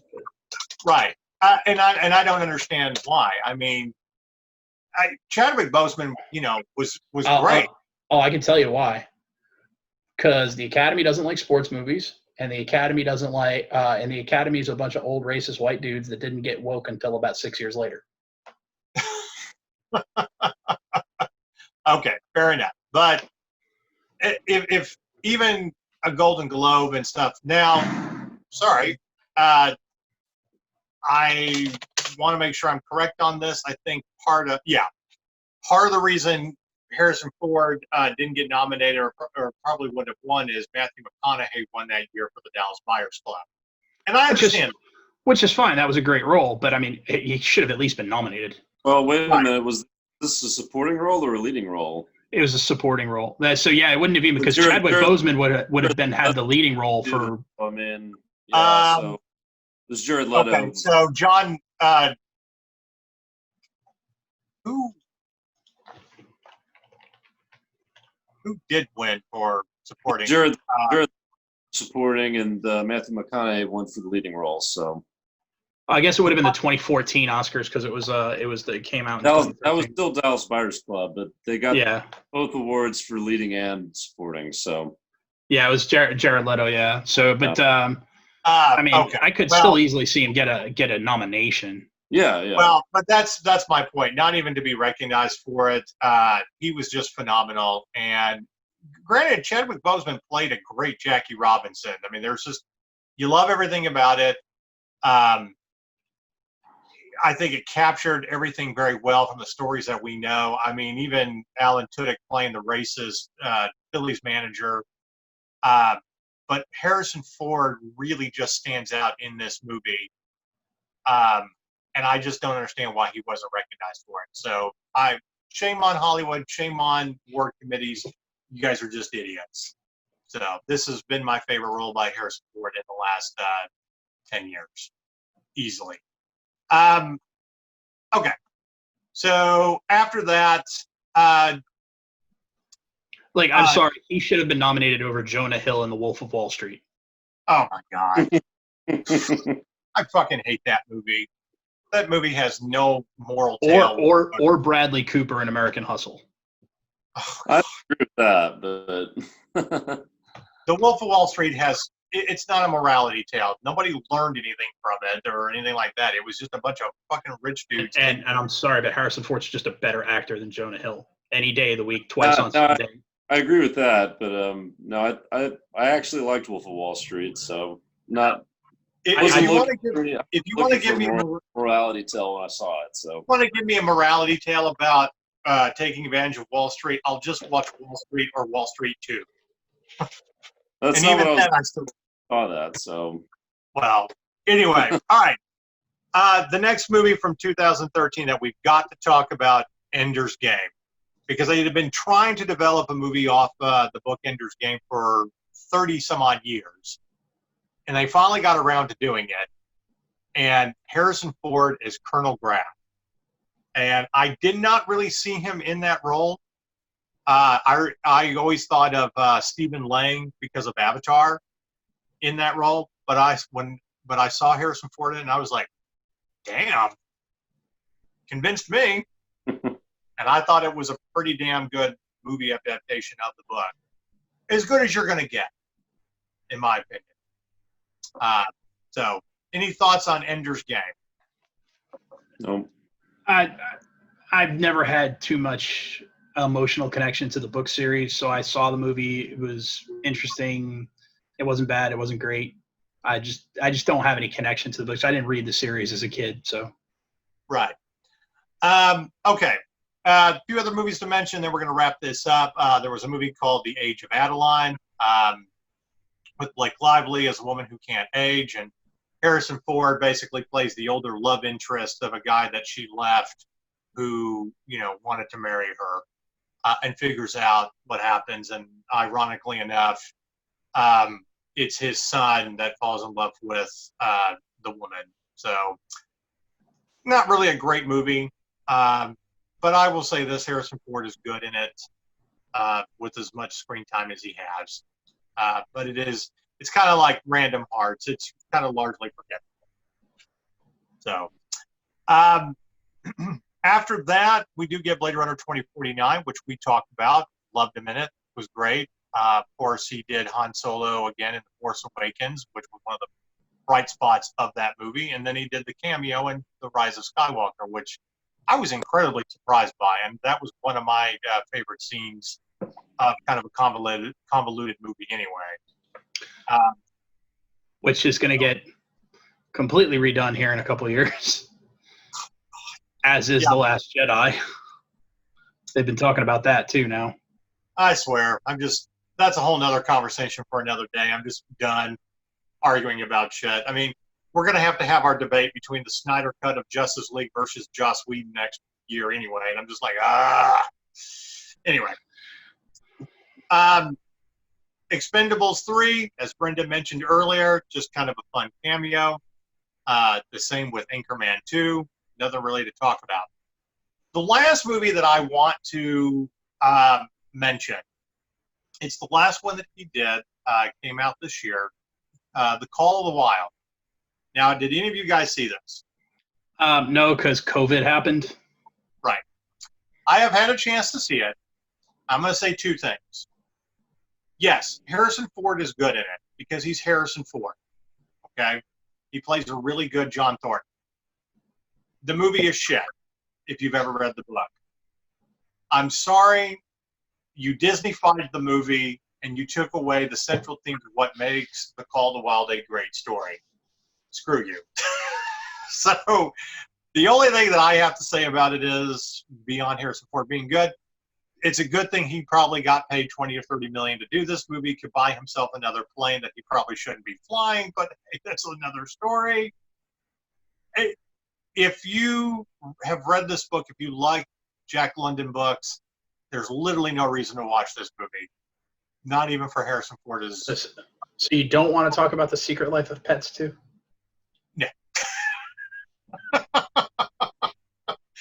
No. It's great that he did a voice. Okay, but I think we can all admit that there's been maybe in the last 10 years, at least two, well, about three, three good movies that he was really good in that he helps make the movie. Maybe four, and that's about it. And who knows? Let's see what this new Indiana Jones movie is going to be. But the overall question that we have been discussing is has Harrison Ford ever made a bad movie, and was he ever bad in a movie? Here's how I will answer the first question. He has never made a bad movie except 6 Days, 7 Nights. That's the one on our list. There's not really any redeeming value for that movie. Hehowever, Harrison Ford was as good as you can get in a terrible movie. And that's how I leave it. Everything else, I don't think he's been that bad. There's just been some movies that are just not memorable. My answer to the questions would be yes, he's made a bad movie. No, he's never been really bad in it. Yeah. Alex? So yes and no. There's probably other movies that are not good, but maybe just ones that I haven't seen. If there was stuff that was before American Graffiti, because like you said, there was a 7-year span there where we didn't really know much about them. But yeah, for me, the first thing I thought of was 6 Days, 7 Nights, just a really bad movie, but more to do with his annoying co-star in the movie than actually him. So, but right. I think he's a great actor. It's a shame that he's never been truly recognized for it, with an Oscar or anything like that. I mean, when other people have gotten Oscars, you're like, what? But I think it also goes into there are just certain movies you do where you're automatically going to win an Oscar. And I love how the fact on that show called Extras with Ricky Gervais, how they literally made fun of that. And the very first one was with Kate Winslet, where she's playing Mother Teresa, and she's like, what do I got to do to win an Oscar? And I think that the next year after that episode, she won for The Reader, Holocaust movies, and they literally made jokes about Holocaust movies, and if you play a saint, and she does a Holocaust movie and wins an Oscar. Or like Eddie Murphy said in Bowfinger, give me a script about a retarded slave. That movie, wow. So, which, by the way, anybody else really excited to see what happens when Netflix finally drops Eddie Murphy's comedy special? Oh, my God. Like, if he goes scorched earth like Dave Chappelle did, dude, I'm going to be sitting there with popcorn just going, I can't wait. I think the only redeeming quality of that, anything that can save humanity and civilization from the PC police and just the morons trying to control everything, is comedians like Dave Chappelle giving it to us straight. I mean, and Dave Chappelle, another good one. If you liked Chappelle's newest one, Sticks and Stones, another good one. Go watch Bill Burr, Paper Tiger. Yeah, Paper Tiger that shit had me crying laughing. So if Eddie comes out and does something similar to Sticks and Stones and Paper Tiger, it's gonna be lit. I'm really hopeful for that.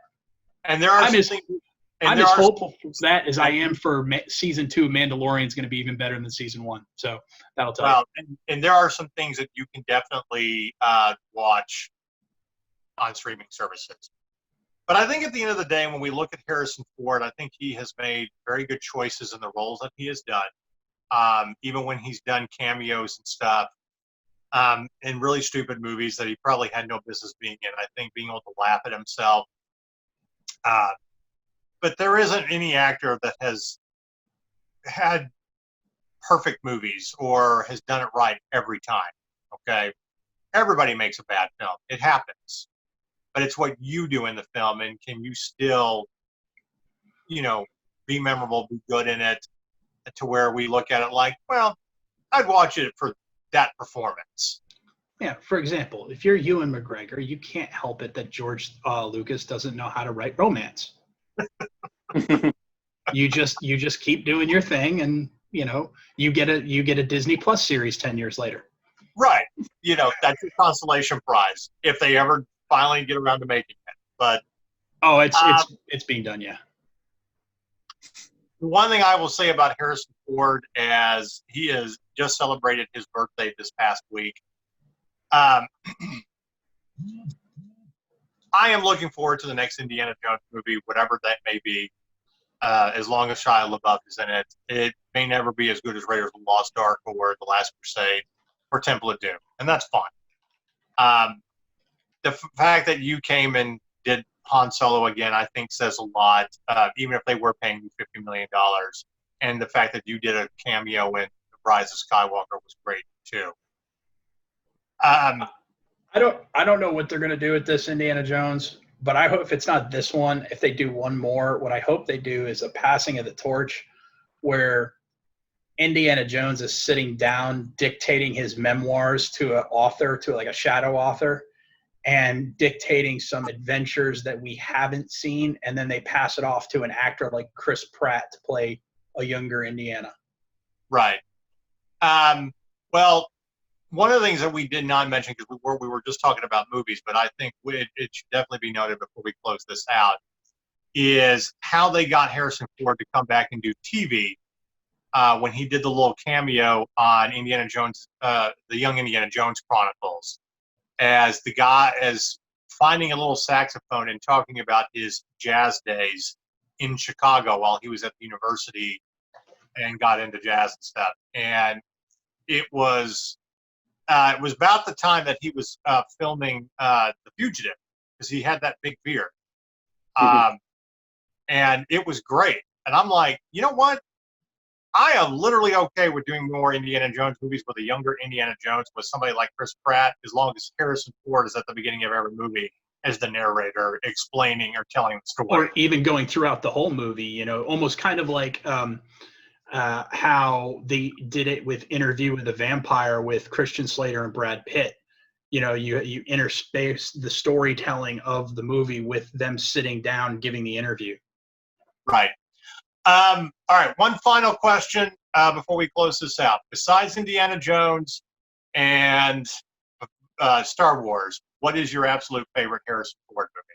Alex, how about you? Oh boy. It's tough, between Blade Runner and The Witness and The Fugitive, I think I would go The Fugitive, outside of Star Wars and Indiana Jones, just personally. Okay, cool. Brendan, how about you? I'd be very tempted to go the same way, but since that's boring, let's go with no, I don't want to do that. I'm going to go, I'll do Tom O'Mara in The Devil's Own.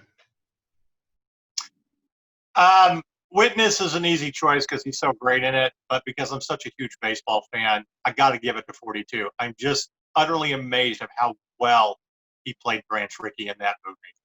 It just never ceases to amaze me. So, in honor of, I guess, a baseball season that we are going to get this year, it's still a great baseball movie to watch. It's still not one of my top baseball movies, but I think it sits at number 6. And it's not because of Chadwick Boseman as Jackie Robinson. It is because of Harrison Ford as Branch Rickey. So that's my choice. But Witness is pretty damn good, and The Devil's Own is pretty damn good as well.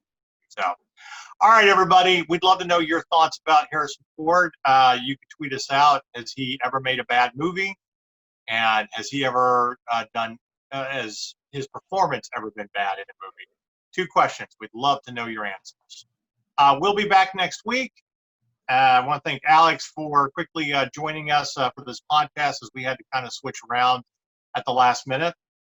Brendan, glad that you're not quite dead yet and making it. Happy to be alive. And for Julie, this was her week to be sick, so I think next week will be mine. Probably. All right. Everybody, We'll close it out with some great music.